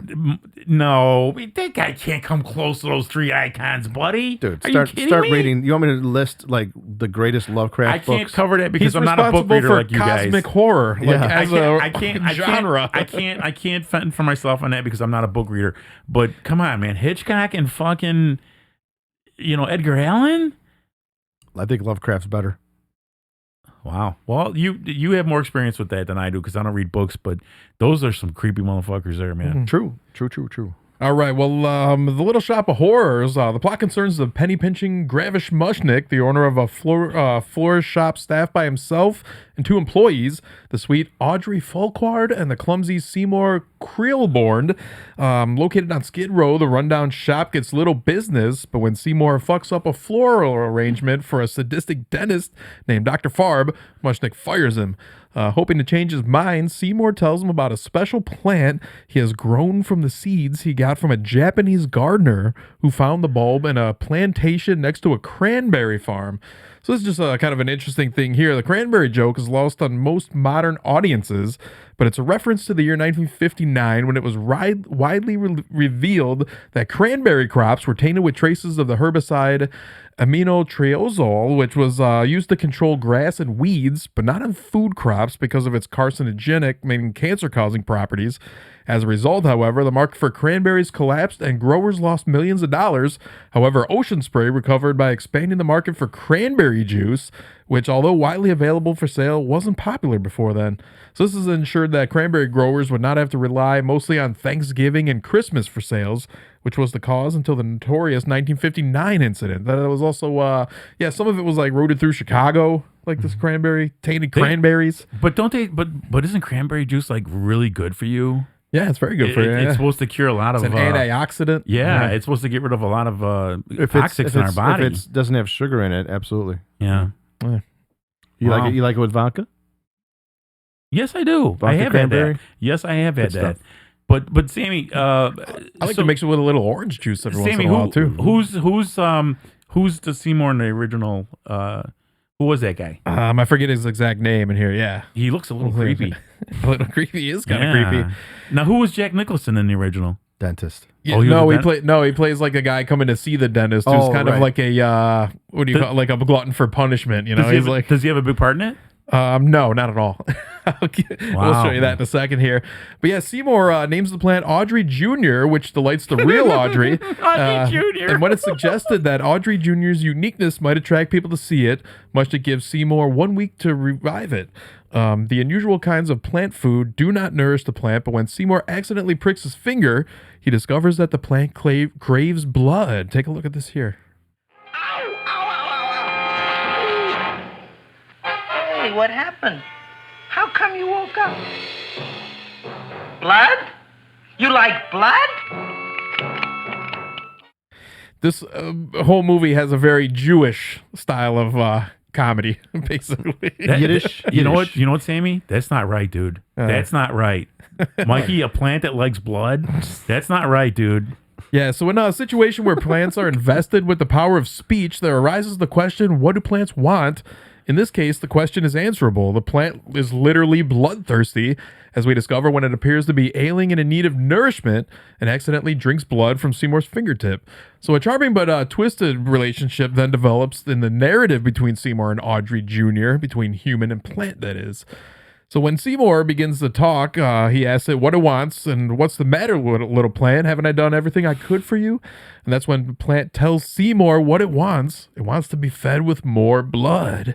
So as a result, the key question of desire posed by Audrey Jr. is answered.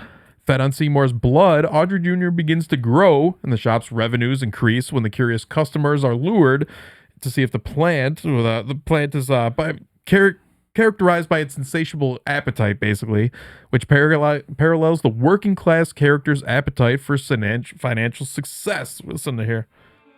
Feed me. There's your famous line. Feed me. Feed me.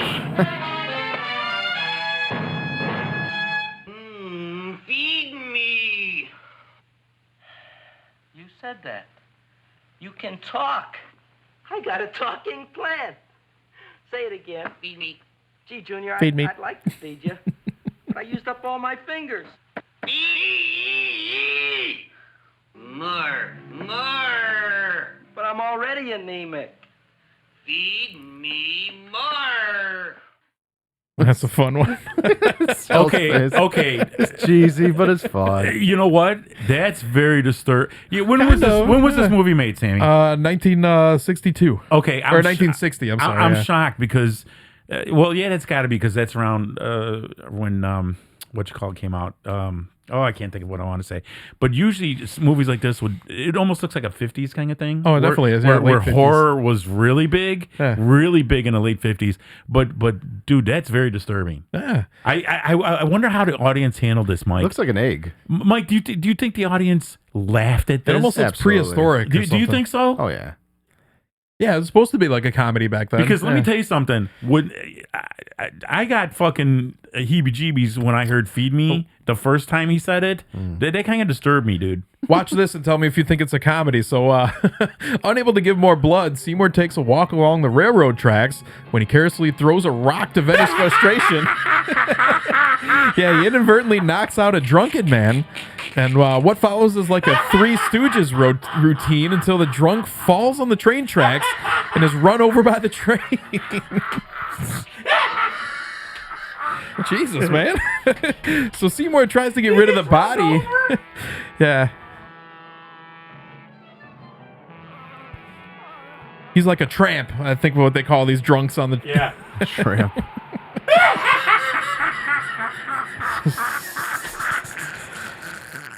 Yeah, so Seymour tries to get rid of the body by throwing it away and That's funny. burying it in a yard, but is nearly caught twice.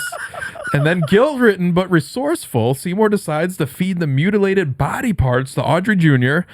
Meanwhile, Mushnick returns to the shop to get some cash and secretly observes Seymour feeding the plant. Mushnick considers telling the police, but procrastinates when he sees the line of people waiting to spend money at his shop the next day. Here we see that people can be prepared to let the human-eating plant thrive because it, again, is to their economic benefit. Specifically, the plant's unusual appearance attracts people to shop where it's displayed. They misspelled deliveries. I think. Probably, yeah. So Sammy, it'll eat our skin and bones too, Oh, yeah, it'll eat everything, yeah. dude. It reminds me of Bucket of Blood because it was cheesy and campy. What you just said reminds me of Snatch when he's like, wait, pigs don't eat humans. He's like, they will if you starve them for 6 days. Pigs will fuck you up. Yeah, look at Hannibal. Hannibal. Where the boars fucking. So this is Seymour arriving the next morning, suffering from a toothache, and Mushnick sends him to the sadistic dentist, Dr. Farb, who tries to get even for his ruined flowers and attempts to kill him. Dude, come on. Yeah, Seymour stabs and kills Dr. Farb and then feeds his body to Audrey Jr. Dentist, but you were a nice fella. I never meant to kill anybody in my whole life. I've killed 2 in the last 2 days. That's wrong, But you Sammy. asked for it coming after That me is with that so knife. wrong. I love Go it. ahead, Dr. Farb. You want anything else? What does that mean? The burp. So the unexplained disappearances of the 2 men attract the attention of the police sergeant and his assistant officer, since the homeless man from the railroad tracks is actually revealed to have been an undercover agent. This is the guiltiest interrogation I've ever seen here. Check us out for a second. Just want to ask you a few questions. I didn't do it. Do what? Whatever. Ever see this man? Man, see picture. Why are you so nervous? Got a guilty conscience? No, why should I? Ever see this man? Man, see the picture, Dr. Farb. So you know him. Yeah. So Jack Nicholson is like the I'd guy who arrest him comes right in there. afterwards. So Audrey Jr. has grown several feet tall and is budding, as the relationship between Seymour and Audrey has too. So a representative of the Society of Silent Flower Observers of Southern California comes to the shop and announces that Seymour will receive a trophy and that she will return when the plant buds open. So meanwhile, staying overnight at the flower shop to make sure the plant doesn't hurt anyone else, Mushnick finds himself at the mercy of a robber who believes that the huge crowd he observed at the shop indicate the presence of a large amount of money. So Mushnick tricks the deranged robber into thinking that the money is inside the plant, which crushes and eats him after Mushnik maneuvers him close enough. He spits out the gun. Yeah, he burps and spits out the gun there. I wish they wouldn't have done that. Come on. It's a comedy. I don't know. It's fun. It's a horror comedy? Yeah, it's a horror. I Okay. said that like 5 times. It's not meant to be serious. No. I thought you meant the other ones were horror comedy. No, the this remakes. this one is, yeah. Okay, I didn't know the original was a horror comedy. So yeah, Seymour is also forced to damage his relationship with Audrey to keep her from discovering the plant's nature. He confronts the plant and asserts that he will no longer do its bidding. But but the plant hypnotizes Seymour and commands him to bring more food. Yeah, he wanders the streets at night until he accidentally knocks out a streetwalker, who he takes home to feed to Audrey Jr. He's knocking out who That is. reminds me of one of my dates. That woman's like a real the X. streetwalker. There's literally a whole fucking big long scene where he's like, she approaches him and he's like, no, I don't want none. He's walking down the street. She pops out from another corner like, hey, you want? Feed a hooker to a seed. All right. So the next day, Seymour is to be presented with a trophy, and Audrey Jr.'s buds are expected to open. As the observers watch, 4 buds open, and inside each flower is the face of one of the plant's victims. What the fuck? Look at the rest. That's hilarious. It's so bad looking. I don't care. That's a good idea, Mike. I love it. That's fucked up. So the detective realizes that Seymour is the murderer, and he flees from the shop with the officers in pursuit. He manages to lose them and make his way back to the now empty shop, where he blames Audrey Jr. for ruining his life, but the plant instead asks to be fed again. Seymour grabs a kitchen knife while screaming that he's going to feed the plant like it's never been fed before, and climbs into Audrey Jr.'s mouth, attempting to kill the plant. But later that evening, it's discovered that as Audrey Jr. has begun to wither and die, one last bud opens to reveal Seymour's face. That is definitely Dick Miller's wife in Gremlins. That's definitely her. Nice. That's cool. Those little connections like that. That's disturbing that you see the face in there like that. Yeah.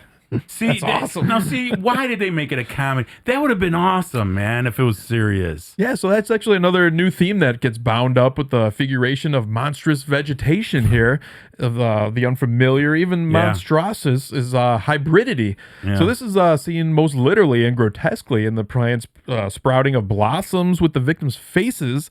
The film was closed, but is also expressed through the novel's social mixing that is represented throughout the film. For example, in images of perky upper-class California cheerleaders coming to purchase floral arrangements from a working-class Eastern European Jewish florist in the dodgy parts of Skid Row. Perky, you say, huh? Yeah, very perky. Now, see, Sammy, do you think the Thing? No, the Thing was before this. Do you think they took a little bit from the Thing? Because in the original, Maybe. I'm sorry. In the Carpenter remake, you see the faces of the guys who they're copying, and that was very disturbing. Yeah, he could have. I'm sure they all have kind of influenced each other over the years. They Yeah. borrow off of each other. Yeah. Yeah, I gotta tell you, I wish it wasn't a comedy, because if it wasn't, I think it would be an awesome fucking horror. It's still a fun movie, though. I'm gonna, you know what? I'm gonna give it a shot. Give it a shot, yeah. I'm gonna watch it. I'm gonna watch it because that was, dude. Yeah, Having the faces pop, but I ain't gonna lie to you. When he threw that rock up and hit that hooker in the head, I ain't gonna lie to you. That shit a lot was of people funny. get killed with rocks in this movie. The homeless Dude. guy, the fucking Dude, the guy getting ran over by a train. Holy crap! Yeah, so this film slowly gained a cult following through word of mouth when it was distributed as the B movie in a double feature with Mario Bava's Black Sunday and later with Last Woman on Earth. Mike, do you know Mario Bava? Do you know I wasn't even 10 years old when I seen Black Sunday? Oh, it's so good. I love Black When I Sunday. seen Black Sunday, I was this little kid. Very gothic. I remember, Mike. I remember I was actually able to sit on my butt, my like that. That's how little I was when I seen. And I had this. My dad.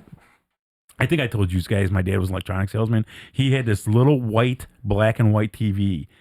They would watch the big TV in the living room, and back then where I lived, they had radiators. They didn't have vents, so there was a big radiator in front of the house by the windows, and I would put it on there, and it would be real dark right there, and my parents would be like 5-6 feet away from me, and I'd watch it, and that's where I watched it on this little black and white TV. Nice. Barbara Steele in 2011, I went to the Horror Hound magazine Weekend of Horrors in Indianapolis. Got to meet Barbara. Did you? How old was she? I mean, she's still with us. She's still alive. Is she but really? She's an older woman now. Yeah, but Barbara Steele in the day. I mean, she looked gorgeous in this film. Wow. Like, ravishing, stunning. Yeah, she was very young. This is 68, I think. Black Sunday? Black Sunday, yeah. Maybe earlier. Yeah, so I was 8 years old. I was 8 years old. I was Sammy. I remember like my memory's so horrible, but I remember Maybe it was even that. earlier. My daughter-in-law brought that up, Mike. How come you could remember? You could name every Dracula ever made. I can answer that right now because it's important to us. Seriously. Sometimes they get like Anthony. He gets so aggravated with me. Dad, how come you couldn't see the color in the rug, but you could see the color? And I.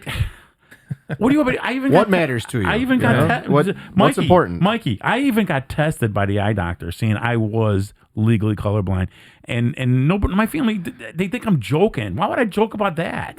Oh. I'd rather joke about a lady getting hit in the head with a rock. So over time, the Little Shop of Horrors' popularity increased with the local television broadcasts and the presence of a young Jack Nicholson, whose small role in the film has been prominently promoted on home video release of the film.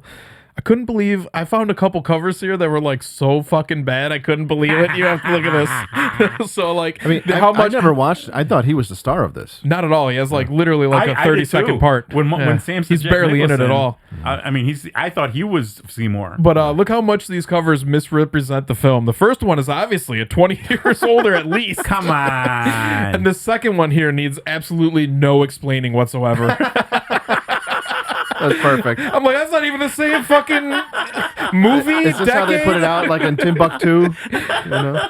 There's people that like bought that going, oh my god, this is gonna be fucking scary right here. And they go home and they get a Jewish comedy where he's in it for like 20 seconds. Yeah, I see. When you said Jack Nicholson right away, Sammy, I thought he was Seymour. I didn't. I didn't have a lot of time to like get a clip of him in there too. But he's literally in the movie. He talks like that. Like he's really young. Like he's got to be like 20 maybe. Do you know he was in the Andy Griffith Show too for one Jack Nicholson? Yeah, Jack Nicholson. He was like this young punk kid. They showed him for like 5 seconds. So in the remake, Bill Murray plays the part that Jack Nicholson plays. I got that. So the musical remake of The Little Shop of Horrors began life off Broadway, meaning usually in theaters with less than 100 seats in 1982, with music by Alan Menken and lyrics and the book by the late Howard Ashman. It went on to a 5-year run at the Orpheum Theater in Manhattan's East Village before Ashman adopted the musical version of Shop of Horrors into the 1986 film, which was directed by Frank Oz. Yeah.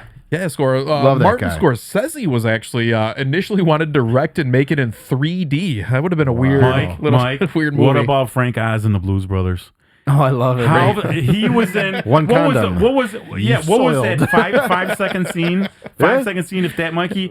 I was crying when he's got a bunch of little bit parts in movies, like all over the place. Trading Places, same thing. Yeah. He's behind the counter. He's like, but Mike, it's La Boheme. He's like, La Boheme. It's an opera. He goes, it's an opera. But Mike, you know what makes him funny? It's not that his approach; it's just that his face, voice, man. his face is so serious. It's Kermit. He's Yoda. Yeah, his face is so serious. He's in that Fozzie movie. Bear too, I think. Oh, he's Fozzie Bear. I think so. Yeah. Oh, okay. Okay. Yeah, he's been in a bunch of stuff. Like he has involvement with a bunch of the Muppets, the Star Wars franchise, Sesame Street. Oh yeah. He's a puppeteer as well. Is he still alive, Mike? Frank Oz? I don't know. I think he so. might be. I think he died. Really? Sammy. Maybe? I think Frank Oz died. What? Yeah, I think. I could be wrong. Yeah. No, he was a voiceover actor. He was a puppeteer.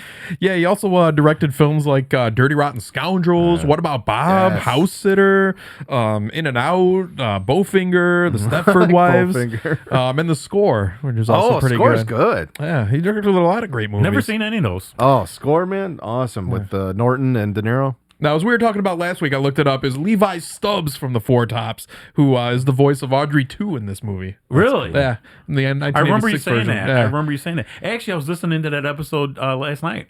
Wow. Where you brought that up. Nice. That, of all people. Yeah. Of all people. All right. How would you think? Yeah. I'll be there. So the puppeteers who designed and operated Audrey 2 were the veterans of the Jim Henson Company, with one of the operators being Brian Henson, Jim's son. This is also Rick Moranis here. One of the biggest differences from the original is the amount of Jewish humor, which is toned down for the remake.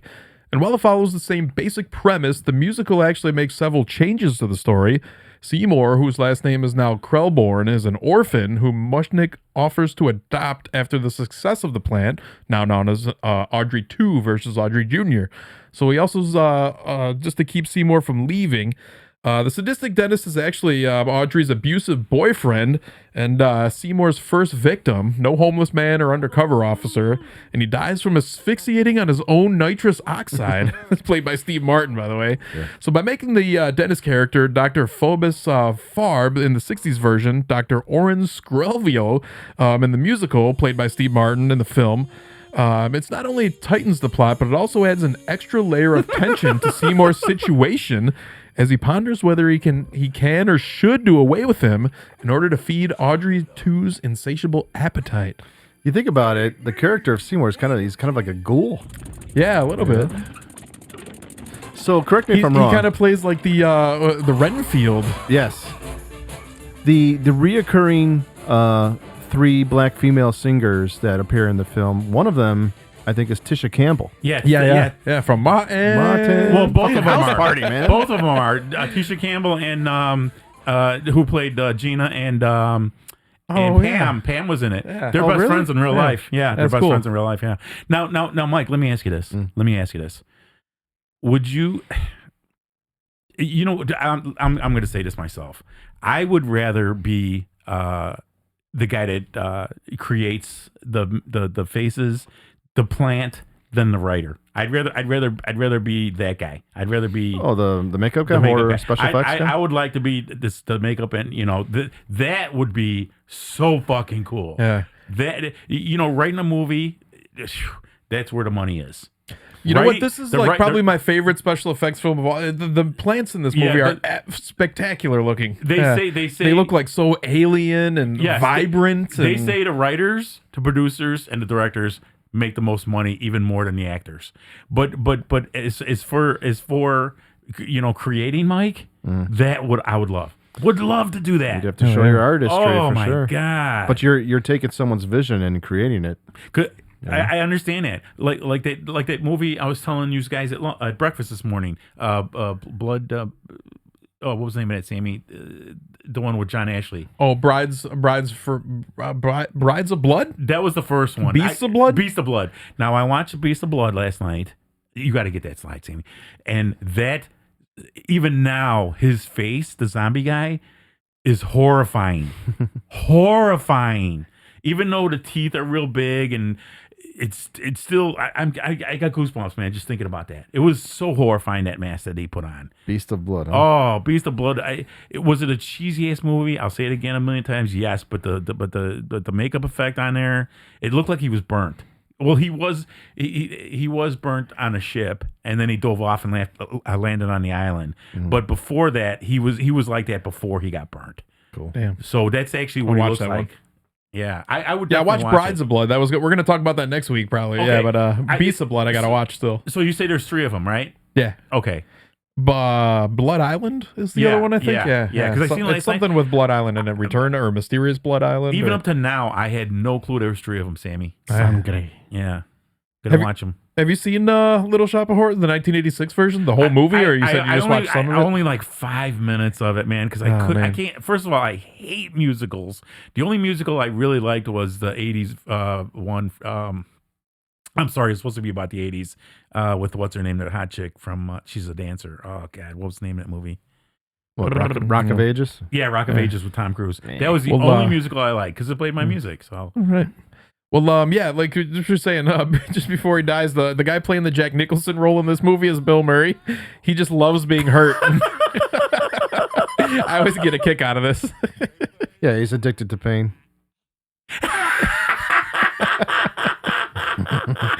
Yeah, that's great for just that alone. Oh, did you know they're gonna make a Saturday Night Live movie about 1975 when it started? That should be pretty fun. Yeah, that'd be cool. That should be cool. But have you seen Bill Murray lately? Yeah. Wow, he looks like he's dead. He's old. A little bit. How old do you think he is now, Mike? 70-something.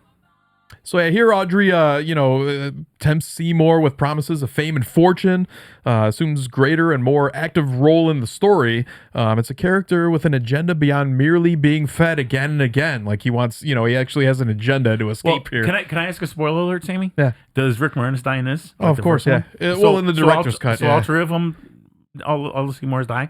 Yeah. Okay. Well, in the director's cut at least, but I'll explain that in a second here. Okay. So another difference is that Mr. Mushnick does not survive the play.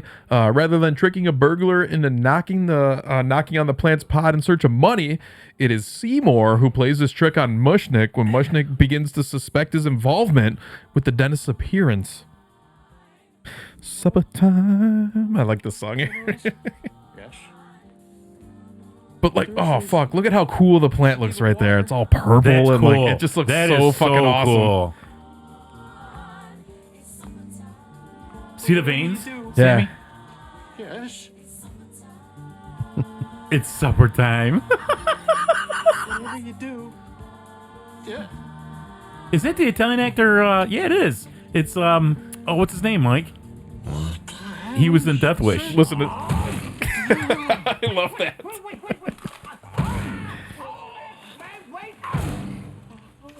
This is so cool. That's fucked up, Sammy. Oh yeah. That is so fucked up.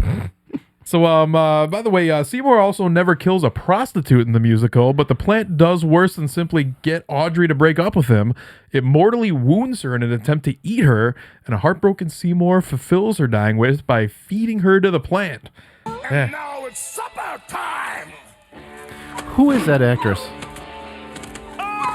Oh man, I'm blanking on names hardcore today. Oh, relax, darling. It'll be easier.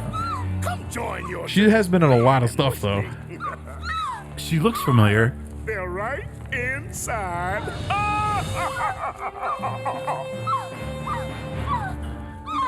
I wonder if this guy from the Four Tops did any other voiceover work. Ellen Green is her name. What is she playing, Mike? I don't know. I've seen her in things. Yeah, so basically, like in the director's cut, everybody dies.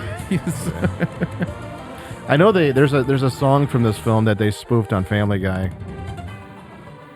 with the Herbert child molester. You know. Oh, really? You want some popsicles, Chris? Now, Yeah. see, They're down in the shallow. Now, Right. Sammy, up to this point, he won't eat Seymour.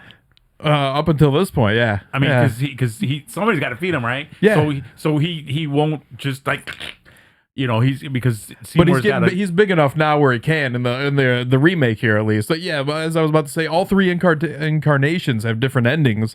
As we saw in the '60s original, Audrey Jr. hypnotizes Seymour into doing his bidding. The cops discover that the plant had been eating people, and they chase Seymour through the streets. He comes back to Mushnick's shop and tries to kill Audrey Jr. once more, but fails and is eaten himself. In the original stage version, not only does Audrey 2 also kill Seymour, Audrey, and Mushnick, it spreads all over the country, enticing other people the same way it enticed Seymour with promises of fame and fortune.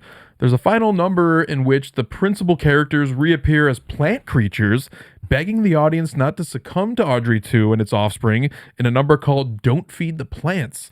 So the director's cut subtly changes the original ending with the plant eating Seymour.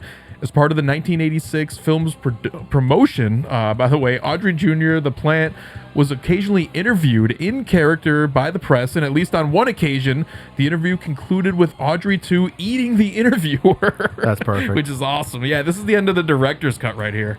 Isn't that awesome? I'd be totally happy if they actually did remake this for the third time. Did another one. A modern one. Yeah, if they can make it as bad. I think it would be all CGI though. Yeah, but It's Sam, kinda did you suck. see? Did you see the set? Yeah, It was this is amazing. magnificent. Magnificent. That's what I'm saying. set. This is an amazing. Even if you don't like musicals, like I think this is an amazing movie. Yeah.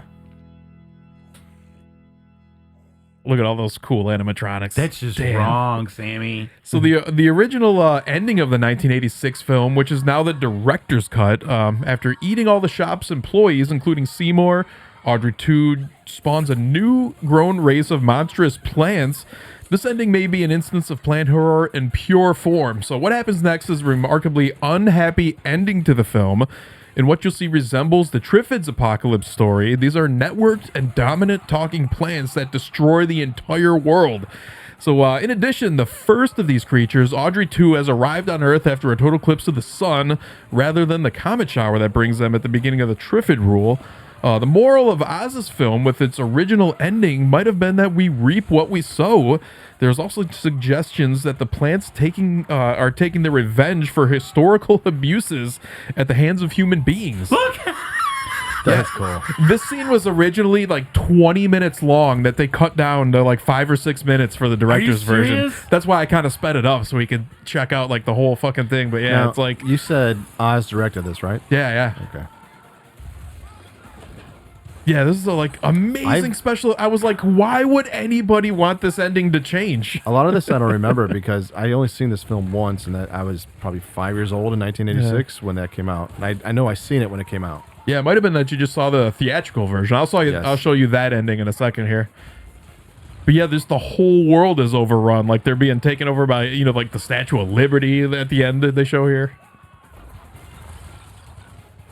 That's fucked up. It's just the That whole is ending so of this is fucked just up. a fun end of the world scenario. He's eating in a train. Damn. But the idea is that they will eventually just grow and grow and grow by eating humans. So none until- of our yeah. bullets or rockets will kill him? No, yeah. It's kind of like one of those things with the, with the thing. Like bullets just go right through them. They don't have a centralized system,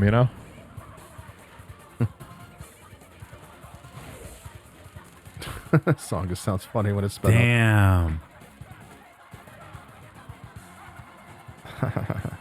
Oh, that's the way it ends, That's Sammy? so They don't cool. even- It bursts through the screen then. That's wrong, so dude. great, yeah. That is so wrong. So test audiences hated the original ending that we just saw, so it was rescripted to let its hero and heroine, Seymour and Audrey, have a happy ending.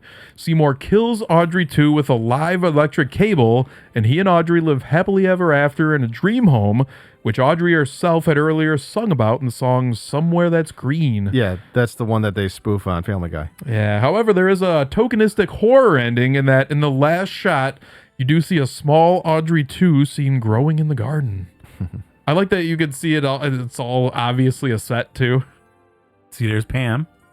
Oh, yeah. That's Martin. That's not her. Yes, it is. It was, yeah. Really? Tachina Arnold? I think it was, Tachina yeah. Arnold, yeah. Pam and Gina. Gives a little smile. All right. It looks like a all right, Brussels sprout. Sammy, I'm going to go with you first. I watched that movie I told you about last night, and you said you didn't like it. Where the knife took over everybody.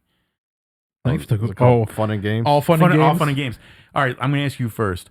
Do you prefer your horror or sci-fi to end with a good ending? Yeah. I don't. I want to. No, I like it when it's shit. No. I didn't mean it like that. I'm sorry. A happy ending. Oh, a happy ending. Do you like a happy ending, or do you want to just a horror? Me personally, a horror movie is just what it is. A horror movie. Jason kills everybody. You kill him, and then you saw at the end he's still alive, so he wins. I don't know. There's something. What do you think, Sammy? I think there's something honest in a movie that like just has a brutal ending where nothing's happy about it. Yeah, I kind of like that. Like yeah. last night, That's why I like them. Yeah. It really pissed me off because I thought when they killed the spirit, with the knife, I thought maybe the other ones he killed.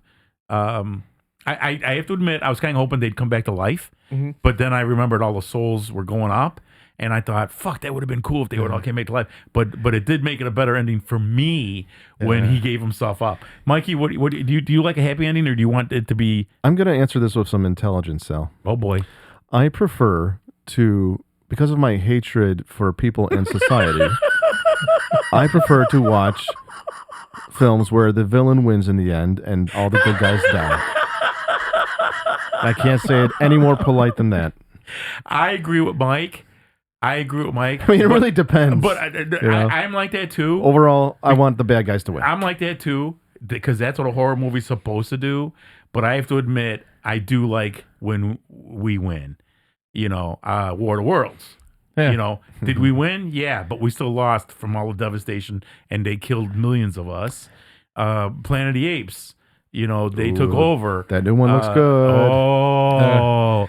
But you know what? Like even like we were talking to bringing her back around to plant horror, even the Thing. Like I think at the end of the Thing, the 1982 version, I think both of them are human. I don't think either of them are the Thing. I agree. Which I think also makes it incredibly depressing because you're like they're both Now, just gonna freeze to death. What now, if they did a third one like directly continuing with Russell and what's his name? Keith David? Keith David, yeah.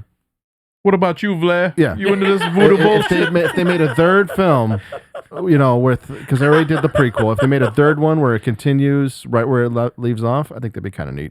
Now, Mike, I don't remember. Did the helicopter get destroyed? That's why they couldn't leave? Yeah. Was it the fire or the cold? Because it was so fucking cold. Well, you don't know what happens to them. The movie ends with them just talking to each other. What's his name? The one guy, I think, was it Blair? Yeah, Blair. He steals all the chopper parts to make the UFO. Yeah. Right. So, believe it or not, there was actually even a Saturday morning animated series called Little Shop from 1991. I remember that, yeah. It featured a teenage Seymour and Audrey and a rapping Audrey Jr. Surprisingly, it only lasted for one season, though. I don't remember that at all. What's the kid doing with the string in the second floor or the first floor? I think he's doing autoerotic asphyxiation. Yes, that's what it is. He's about to hang himself from that balcony and have a wank. So, anything else to wrap up Little Shop of Horrors before we move on here? This one is definitely worth rewatching. Yeah, but you know what disturbed me through this whole sequence that you just showed us? Not even the devastation of them taking over. That little motherfucker smiling at the end. That's disturbing. It's a smiling Brussels sprout. Come on, Mikey. What? You think you're done? You think we solved the problem? We kill these motherfuckers, and then you got a guy that's got you got a little plant that's. I prefer that director's cut ending. Yeah, me definitely. too. But that little plant has to fucking shit on us by one little one, and he's smiling, making us look like assholes. That would piss me off if I would have found one more. I'll be back. Yeah, you little fuck. All right, then. So, having delved into the darkly comedic world of Little Shop of Horrors, where a seemingly benign little plant with a sinister appetite, we now turn to an eerie and atmospheric film, Matango. Have you guys watched this one? I've never. You know what? I'm sure you have clips. I got to look at the clips. The Not to be poster- confused with Mandingo. This is Matango. No, this is a big difference here. Yes. Yeah. So, You could say that Matango. again. Also, this is also internationally known as Attack of the Mushroom People. It's a compelling and unusual Japanese horror film from 1963. Okay, then I did see it. Okay. Yeah. Instead of plants as merely predatory entities, Matango uses fungi as a threat to explore the chilling concept of nature-induced transformation. Fungus among us. Further expanding the genre's exploration of plant life as a source of horror. So while the term Matango doesn't have a direct English translation, it's a fictional term created for the movie, coined specifically for the species of radioactive mushrooms. It doesn't have a standard meaning in Japanese outside of the film. Now see, in a lot of our movies, the mushrooms are sometimes bad, and the mushrooms are sometimes good. Now, like Journey to the Center of the Earth, they found mushrooms towards the end, and they were able to eat it and make soup out of it. Then you've got Attack of the Mushroom People, where the mushrooms were bad. Then you have some of the Godzilla movies. They were able to eat some of them things. But, and then there's mushrooms that make us sick. There's mushrooms that make us high. There's mushrooms that are good for us. Dude, amazing. What the Psychedelic fuck? shrooms. Hell yeah, there's some psychedelic shit going on in here too. A little. Seriously, Sammy? What year did this come out? 1963. Okay. Now they were supposed to. There was a script out there somewhere where Godzilla was supposed to fight a huge mushroom, but they cut it. They said that after they I think that's why they went with Godzilla versus Smog Monster. If I remember correctly, they wanted it to be a mushroom guy. Oh man, if he did a mushroom person from here, that would be great, dude. That would have been a great kaiju. So, by the way, this is directed by Ishiro Honda, who is primarily recognized for his contributions to the kaiju genre. Matango marked a distinct shift from the traditional work that Honda was celebrated for by blending horror, psychological thriller, and social commentary to create a unique cinematic experience. Honda's adept use had limited resources to craft an eerie and desolate island atmosphere and his focus on the psychological descent into the characters are key highlights of the film. So when I say Ishiro Honda was primarily recognized for his work in the kaiju genre, that's a massive understatement. If you aren't familiar with Honda, just know that he has left a permanent impact on both Japanese cinema and the global industry at large, making him a pivotal figure in the history of cinema. So after creating a little monster known as Godzilla, he went on to direct 8 more films in the Godzilla franchise alone. The others were Godzilla Raids Again, King Kong vs. Godzilla, Godzilla vs. Mothra, Ghidorah, the three-headed monster, Invasion of Astro Monster, All Monsters Attack. I like that one. Destroy All Monsters, and last but not least, my favorite, Terror of Mechagodzilla. That's your favorite, Sammy? Mega Streisand. Yeah, that's your favorite one? That was the end of the Showa era of Godzilla films, and the last Godzilla film that Honda directed, by the way. So this new one, it's like Kong and Zilla versus something else. Minus Zero? I saw the trailer. Not Minus Zero. It's the new one that's coming out. It's them together as like a team, and they're like, well, it's got the the Pony poster. one or they're like- Paramount, yes. whatever it is. they're Yeah. running side by side like they're a tag That's the poster team. that Sam showed me. It Mike. looks so fucking lame. Mike, I'm sorry. That fucked me up. That pissed me off. I was a little Sammy mad. showed I was me a like, poster of that. yeah, he's got a fucking like brass knuckles on or something like that, and It looks it didn't look that good. dumb.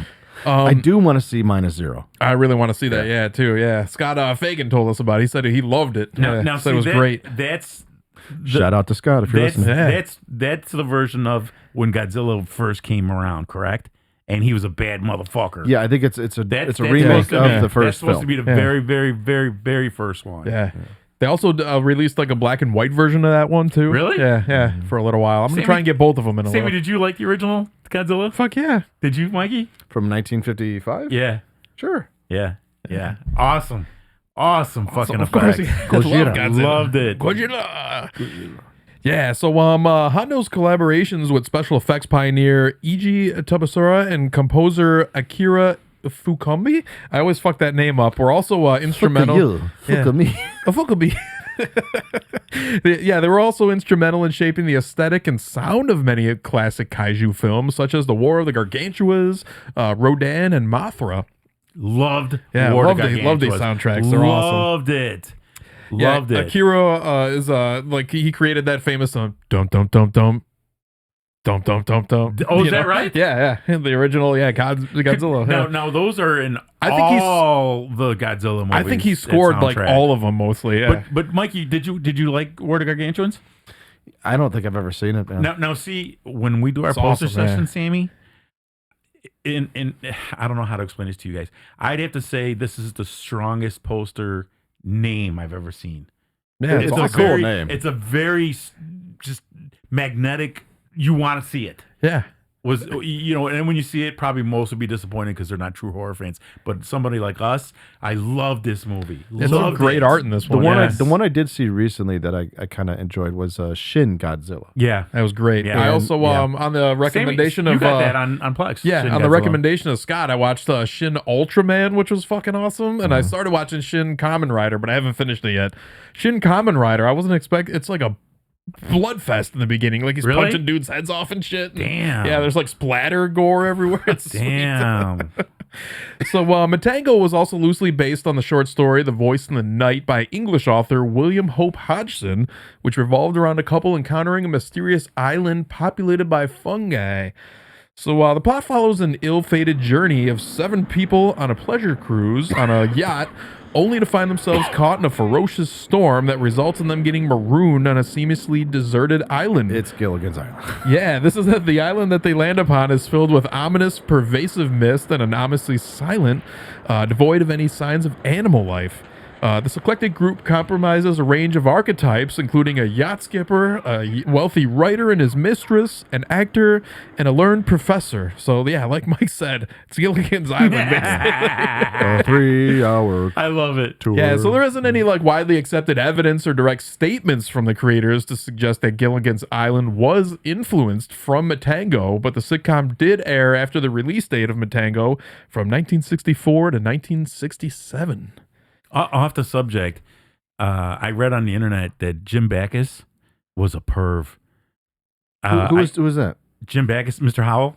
Oh. I guess Tina Louise, he kept on like trying to touch her and her and Marianne, Dawn Walls. They said they didn't even want to do scenes with him. He was very handsy. Really? Yeah, he was very handsy, and he was just he was a perv. Mr. Magoo, he's a perv. That's what they say back in the day. It was like he was handsy. Very handsy. It's a nice way of saying molester or something. Yeah. That's what they also said about Ron Jeremy until he was literally indicted on like 93 counts of fucking. God, man.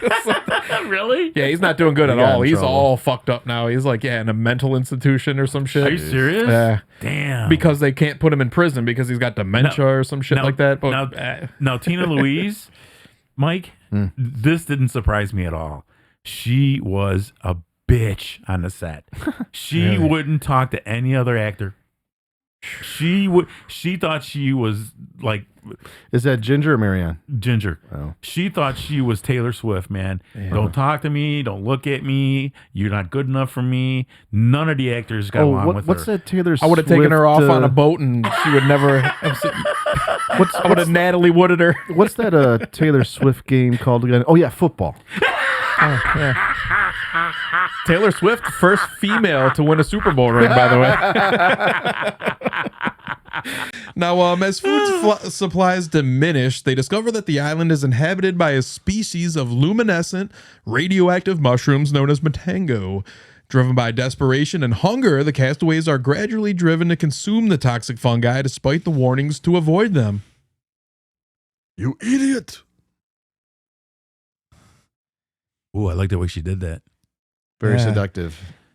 Hey, could you pause that real quick, Sammy? So these are, hold on 1 second here. These addictive mushrooms first have a strange psychotropic and physical effects on those who eat them. Yeah, eventually it also triggers a horrific transformation that mutates them into grotesque mushroom-like creatures. I like it. I love the score in this scene, how it's raining too. Yeah, I love that because it's got to be damp, Mikey. It's probably effect. No, I'm just saying it's got to be damp for the plants. Those are all spores blowing around too, I think. Yeah. They're like Pringles. Once you pop, you can't stop. Look at this guy. Love this score, I was saying, by put the him way. on Listen my to this. pizza. It's a pink mushroom. That is cool.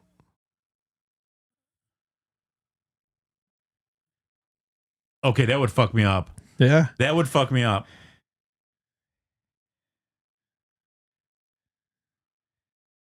Yeah, this movie is really, really creepy. Like so many atmospheric parts to it. Yeah. It sounds like people laughing at him. Yeah. Like a sinister laugh. Yeah. Ooh, ooh, ooh. This is kind of the end of the movie here. So cool. I love how they're all popping up from the woods and shit. Yeah. But now that you said that does make a lot of sense that there would be an awesome like kaiju, like a mushroom guy fighting Godzilla. Dude, they wanted to do it. But Sammy, did you and Mike ever notice? I'm sorry, I didn't mean to tell you to pause it. I just get excited once in a while. Did you and Mike notice in all our Japanese franchise, the Japanese women are beautiful. Oh, of course, beautiful women. Very, beautiful. But the scenery, see, Mikey, again, you know, what would you do? Would you get like a sprinkler system? Would you get a hose? You know, like making the mushrooms and the mushroom dudes. You have to remember that you've got to be mobile. You know, you've got to be mobile. You don't want it to be too cheesy. You don't want to zoom down and you see somebody's gym shoes. You know, so in saying that, you know, I Sammy, come on, I want to be a creator. I want to do that. Yeah. That would be so sweet. That'd be so sick. I wish I knew Savini. That would be cool. That would be, but I'd like to be young. You know, I'd like to be like 15, 16 years old and have Savini teach me from day one and show me everything, Mike. Everything. That would be so cool. That would be awesome. That would be so cool. You could still do it, I think. I think he still teaches. Does he teaches still teach? classes? Yeah. He does. His school is in Pittsburgh. No, I remember you saying that, but I didn't know if he actually still taught. Oh, yeah. From what I've heard, if you catch Savini on a good day just walking around in Pittsburgh, like he'll invite you into his home and show you his whole collection. Really? I think so. That's what I've heard from a few people. Come on, Mike. Like, there's a lot of people that say he's a real jerk at conventions, and the 2 times I've met him, he was completely nice, normal dude. Yeah, but see, again, that's people. You know, it depends on who you talk to. You could have been talking to the world's biggest asshole. Yeah. You don't Was know. it calm down, sex machine? Yeah. Yeah, right. Yeah. Don't do it. So as our last episode's brief overview of the monstrous vegetation and Cold War U.S. science fiction films has indicated, manifestations in the genre tend to characterize the botanical as invasive, often in a stealthy fashion, rapidly reproductive, devoid of any human emotions and morals, and lacking in free mobility and dexterity, though able to withstand harsh conditions and, in quite a few instances, survivors from prehistoric times. These characteristics are often deployed, moreover, in ways that reflect contemporary U.S. anxieties about foreign border and encroachments, or also about the dangers of America's own exploits abroad, and also, in some instances, about human marital relations and gender roles. So the case for this national specificity of some of these tendencies is supported in a comparison of U.S. and foreign films, marking some continuity in terms of a botanical genre, but also suggesting that contemporary concerns in foreign countries differ from those of U.S. films. For example, in Matango, the focus shifts to the destruction of class relations and/or social values rather than on threats of border incursion. Something in common is the consequence of nuclear fallout, but from a very different point of view. In terms of plant-based horror, Matango is a distinctive entry. It symbolizes the consequences of nuclear radiation, a common theme of many of Honda's films, given the post-World War II Japanese context, with the transformation of humans into plant-like creatures being viewed as a metaphor for the dehumanizing effects of modern potential horrors of nuclear fallout. So you can see this right here. The depiction of mutation and its ensuing body horror stirred controversy on the film's release. The narrative's dark atmosphere and grim trajectory, along with its reputation of physical and mental degradation, were deemed unsettling. The imagery of mutation into monstrous beings also had a particular resonance in Japan, a country still grappling with the traumatic memories of nuclear radiation. This also faced criticism and censorship issues upon its release. Notice how like everybody kind of looks like they have radiation burns on their legs or arms or hands. Same with the guy with the on their face and the hands.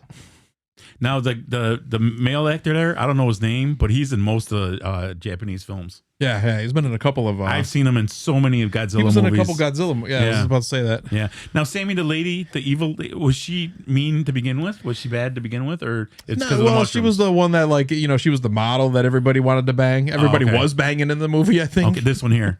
Yeah, those aren't shiitake. No. So, furthermore, Matango was interpreted by some critics as an allegory for drug addiction. The character's escalating dependency on the mushrooms, coupled with their physical and mental decline, paralleled the destructive trajectory of drug addiction, further amplifying the controversy surrounding the film. So eventually, only one member of the party is able to retain the will to escape, a character who is in coda in a mental institution, telling the entire story to a group of doctors. You know what? I never knew how disturbing a mushroom was until I seen this movie. Really? Because I love mushrooms. If you love them, love tripping mushrooms on mushrooms, if you like tripping on mushrooms, I do. Not that I have previous experience, but if you like tripping on mushrooms and you like psychedelic music, you got to check out this band from Japan called Atomic Mother's Temple and the Melting UFO Paraiso, something like that. It's a long title. Just look up. No, it's called Acid Mother's Temple. Nice. Acid Mother's Temple. There's like two different variations of the band. Each song is like, I don't know, 20 minutes long. Holy shit. Yes, but they're great psychedelic rock music. They new? Are they new, Mike? No, they've been around a little while. Yeah, so this dude is also revealed to be look at that. Some mushroom of the, person himself. Oh my God. The makeup jobs in a lot of Japanese films, especially now, are horrific. Yeah. James Wan stuff? God damn. So overall, Matango is an integral but often overlooked addition to the plant horror subgenre, delivering an unsettling, slow-burning, atmospheric narrative of survival, transformation, and the exploration of human nature's dark side under duress, offering an experience that lingers long after the credits roll. So its influence on the genre and its stirring portrayal of post-nuclear anxieties places it firmly in the canon of essential horror cinema, I think. What do you guys think? Would you think you would eat these mushrooms? Well, Do you think you would want to be only if they went well with pizza. Yeah. See, you know what? My thought is. Do you think they would make you a fun guy? Oh!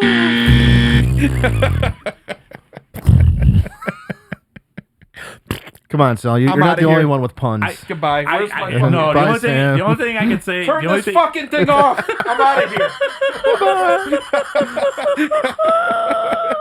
Sam just quit the show. Okay, you know what? I can't even comment on that. You know why? Mm. I'm going to give you a great reason in my experience because a lot of veterans, a lot of people that have done shows, and a lot of just regular people say that sooner or later your hunger is going to take over. So if you're going to eat something and you can't find shit but mushrooms, you're going to eat it, man.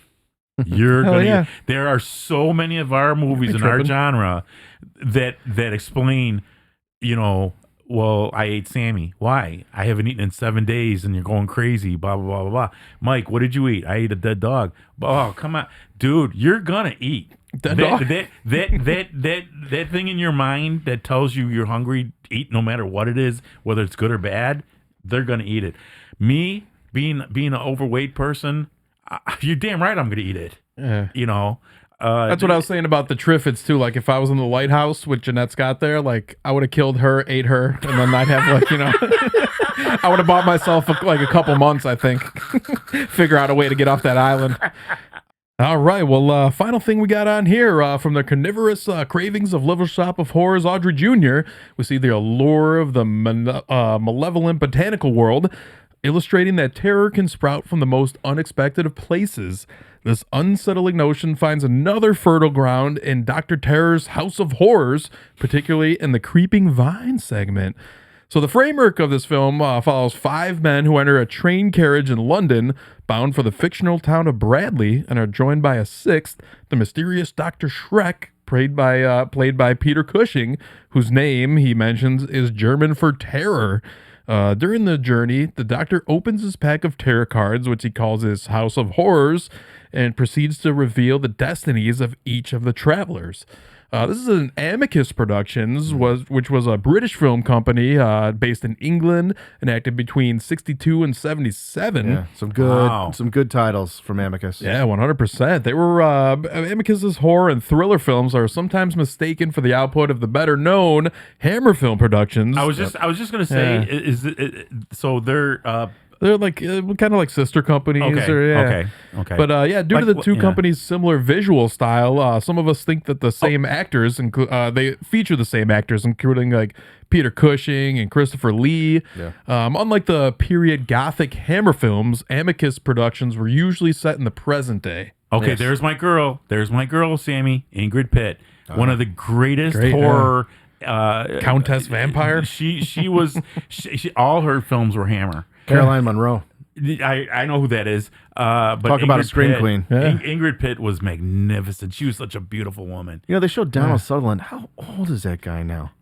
He's been around, 60s. He's been around. Yeah. Well, I mean, yeah, he's got to be in his 80s now, right? Yeah. Yeah. Yeah, so Amicus made some straight thriller films, often based on a gimmick, but it's best remembered for making a series of horror anthology films, of which Dr. Terror's House of Horrors was not only the first horror film, 3rd overall from Amicus, but the first in a series of anthology films from Amicus, followed by 6 more. There was Torture Garden, The House That Dripped Blood, Tales from the Crypt, which we've talked about. Wow. Asylum, The Vault of Horror, and From Beyond the Grave. So this was directed by the acclaimed Freddie Francis, known for his cinematography and films like The Elephant Man and Glory, both of which he's won Academy Awards for. Glory? Yeah. Awesome movie. Amazing. Yeah. Also the director of the Tales from the Crypt. This was also Dr. Terror's House of Horrors was also written by a guy named Milton Sabatsky, who'd done like Tales from the Crypt and the story for the City of the Dead or Horror Hotel. You love Tales of the Crypt, don't you, Mike? Anything from that has HBO? to do with that. Oh, I'm talking about anything. There's some movies called that. There's a series called that. Series. Blah, blah, blah, blah, blah. I met the Crypt Keeper, the guy who did the voice, John Kassir. Yeah. How was he? Oh, nice guy. He does conventions a lot. Nice. And Kazir. Yeah, I never knew that guy. You wouldn't recognize him. He just did the voice. I like that Sammy's got the plants around around the image here. That's cool. Just our background, yeah. So the plant segment in the anthology is titled Creeping Vine, where a British diplomat named Bill Rogers returns from his overseas post to discover a peculiar, aggressive vine growing in his garden. I like how it turns towards him like that. Hey, I don't like that, Sammy, which means I love it. Stop it! That's scary, dude. Don't do it. That's so disturbing. I love it. Love it. Now, despite attempts to cut or destroy it, the vine proves resilient and alarmingly invasive. When his wife asks him to cut it down before it destroys her flowers, the plant seems to respond violently to the attempts, screaming and tossing away a pair of shears that Bill tries to use on it. I like that effect right there. I think they probably tied some string around it and pulled it from his No, that was poltergeist, good. yeah. I liked it. That was good. Now, Bill goes to the Ministry of the Defense, where he gets advice from a couple of scientists. One of them gives a lecture about the classifications of vegetable life. Well, these are the main groups of plants whose existence we already know. First, plants without root, stems, or leaves, bacteria, and lichens, fungi. Now, after that, mosses, a slightly higher form, with neither roots nor vascular tissue. Third, ferns, which have roots and vascular tissue, but no flowers. Fourth, flowering plants. Now, they have roots, stems, leaves, vascular tissue, and flowers to help spread their seeds. Finally, in just 1 second, there we are. What we call the insectivorous plants, the borderline between the plant and animal kingdoms. Plants which are not dependent entirely on soil and sunlight for their food, but which sometimes eat live insects. You see, each stage, each adaptation, each mutation is one step higher in the battle of the plant kingdom for survival. Now, what if a plant were to take the next step? And what if there were a mutation that could develop intelligence, the ability to protect itself, perhaps even to know who its enemies were and destroy them? A plant like that could take over the world. Yeah, so that's basically what they've been saying since we've been spotlighting since the Triffids. I have something to admit. When I was a kid, we were on a Boy Scout trip up in Michigan, and our Boy Scout leader told us if you pull a fern plant out of the ground with its stem and wear it on top of your head, you'll keep mosquitoes away because the mosquitoes and ferns don't mix. And I was the only asshole that wore a fern on my head. Everybody else didn't. I would have probably done Thanks it. a lot, Boy Scouts of America. But I wasn't eaten by mosquitoes. You put a plant on your head. I wasn't eaten by mosquitoes. I would do that. I always get my ass eaten up outside. You know what Mike did when he did that, right? Huh. He got the root to the problem. That was for you, Nicky D. Nope. All right. Well, one of the scientists moves his operation to the family house to further his study, and under the microscope, he finds a brain in one of the vines. Okay, that's fucked up. Yeah, there you go. That is so fucked up. So the plant shows increasing signs of intelligence, murderous intent, and self-preservation, first killing the family dog when it's barking at the vines and digging up the soil while it's rooted. God damn it.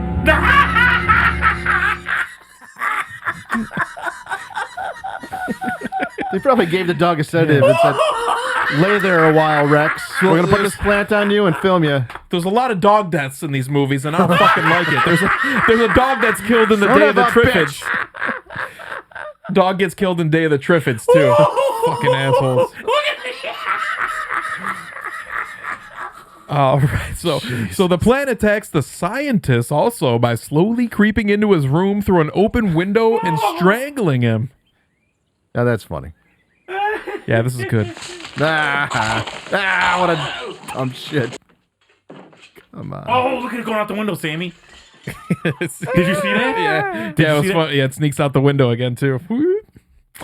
So when the story unfolds, Bill and his family become progressively more terrorized by the unstoppable plant. The vines then cut the phone lines and block all the windows and doors, effectively trapping the family and the botanist inside. What's this one called What again? forces them inside What year there. was this, Sammy? This was 1965, I believe. What's this one called again? Yeah, this is Dr. Terror's House of Horrors. This is the Creeping Vine segment. So the botanist realizes that the vine is afraid of fire when it tries to get away from a match he lights near the window. Fire Okay. Yeah, and Okay. he uses that info All when he right. lights I a love it. newspaper on I love fire it. as a shield to leave the home and call for help. So, however, the fire too becomes ineffective as the vine then learns to put out the flames as the segment kind of fades out and ends. So at the end, it's basically saying, like, you know, this plant is going to adapt to anything they throw at it. Paper comes from trees. Yeah. Yeah. So the creeping vine segment, God, I sounded stupid right there. yeah, is illustrative No, of that's the... a good point. You That's a say good you point. sounded stupid? I did. Oh, I thought you said the I end don't of the think movie. so. That was a good point. Yeah. But Sammy, trees. aren't most dangerous to us plants? Aren't those ones in the sea? Seaweed? Like the coral reef. I don't think so. The anemones down there. Those are I plants. mean, they're sharp. They'll cut you. But Yeah. Don't because I mean, up here on you know, on our level, you know, you got your you know, your stuff that'll hurt, like the roots I was telling you about. You know, I was pulling them, they can cut you. Some will make you itch. Some will make you, you know, sting you or whatever. But it always seems like the ones in the sea are the most dangerous. I know they're really, yeah, I think so. But there are Under the there is one in like real life. I think like Triffidin is a real thing. Oh, Like, really? plants have it that'll like, yeah, it'll like incapacitate you basically. Oh, That's where I think they might have gotten that from. Oh, Death by trees. Yeah, so this creeping vine segment is illustrative of the plant horror subgenre where plants are typically viewed as passive and benign elements of nature are reimagined as malevolent and actively threatening, tapping into deeper fears about nature's uncontrollable force and the unknown. So in the broader context, it's a subversion of our expectations, once again illustrating that terror can reemerge from even the most seemingly inaccurate sources. The story raises the question of humanity's place in the natural world and the consequences of disturbing the natural order. So overall, Dr. Terror's House of Horrors has cemented its place as a classic within the anthology horror genre, contributing significantly to the legacy of plant-based horror cinema. And it's there where we're kind of going to put a bookmark in this until next week. So, Right. yeah, so that concludes this episode of the Botanical Terror Series. You can join us next week where we're going to dive into kind of the 70s and 80s films such Nice. as Nice. Brides of Blood, The Nice. Mutations, yeah, Donald Pleasant's one, which is fun. Okay. Attack of the Killer, The Tomatoes, Yes. Creep Show, The Yes. Swamp Thing. Yes. I have never seen not 1 second of Attack of the Killer Tomatoes. Oh, they're fun, man. You'll love They're it. fun. Yeah, there's a real Was- helicopter was- crash in it. was there Wow. was Yeah, I'm there gonna two tell of you them, about- Sammy? Yeah, and Return of the Return- Yeah, we'll did- talk about both for Killer Tomatoes and Swamp Thing. Both of the returns. I gotta ask. Did you like them, Mike? Both of them? Oh, I mean, I laughed throughout them when I was a kid and when I seen them. The What noise about they you, make, Sammy? they make funny noises. Yeah, they're not bad. Yeah? yeah, it's a good little horror I comedy. have never ever seen. It's like a trauma. second They're of it. like trauma. They're really silly. Oh, really? Yeah. Yeah, Okay. terrible. Actually, I think you could probably find them on but I mean, Trauma. would I get a kick out of it, Sammy? Yeah, you should watch them. Okay. I mean, the Go for it, sound man. they make is hilarious. And Really? they had a cartoon. No. Fig- Why not? You Figures. should always watch everything once. You know? Yeah. Why not? No, you Yeah. know what? Sammy's right. Sammy did teach me that a long time So ago. totally Give it a unrelated, chance. but have you guys seen the trailer for this new one coming out called Late Night with the Devil? Oh, I've been wanting to see that for like a year now. What's I've the been hearing deal, about Mike? it. It's actor David Dalmatian. You'd probably recognize him when you see him.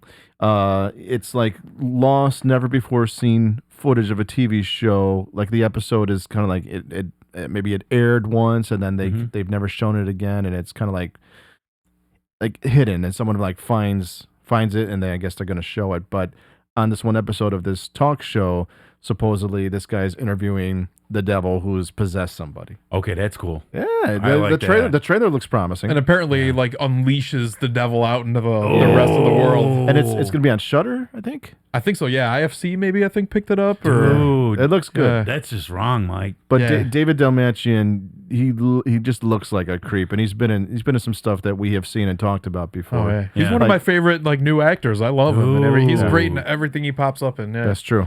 I like that idea. Dude, He's that's also been the wrong. host of the Fangoria Chainsaw Awards for the last like has he? 2-3 years. You- Yeah. You know what? You know what film I still have to. Now that you mention it, I have to watch what Sammy showed us on the last podcast. Is it How I Tripped the Devil?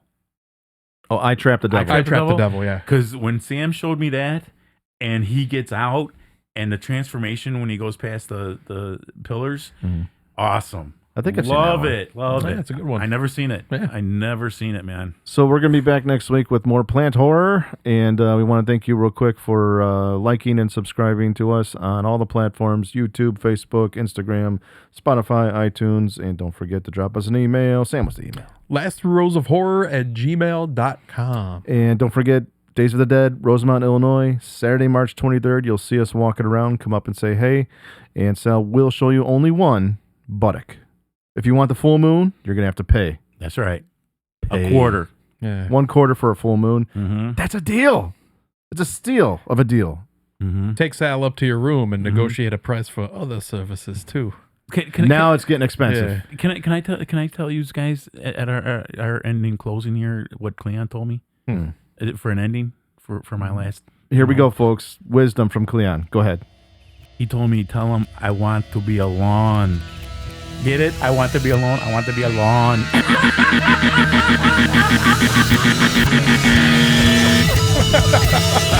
That's where we're going to end it right there, folks. Stay horrific. We'll see you next week. Goodbye.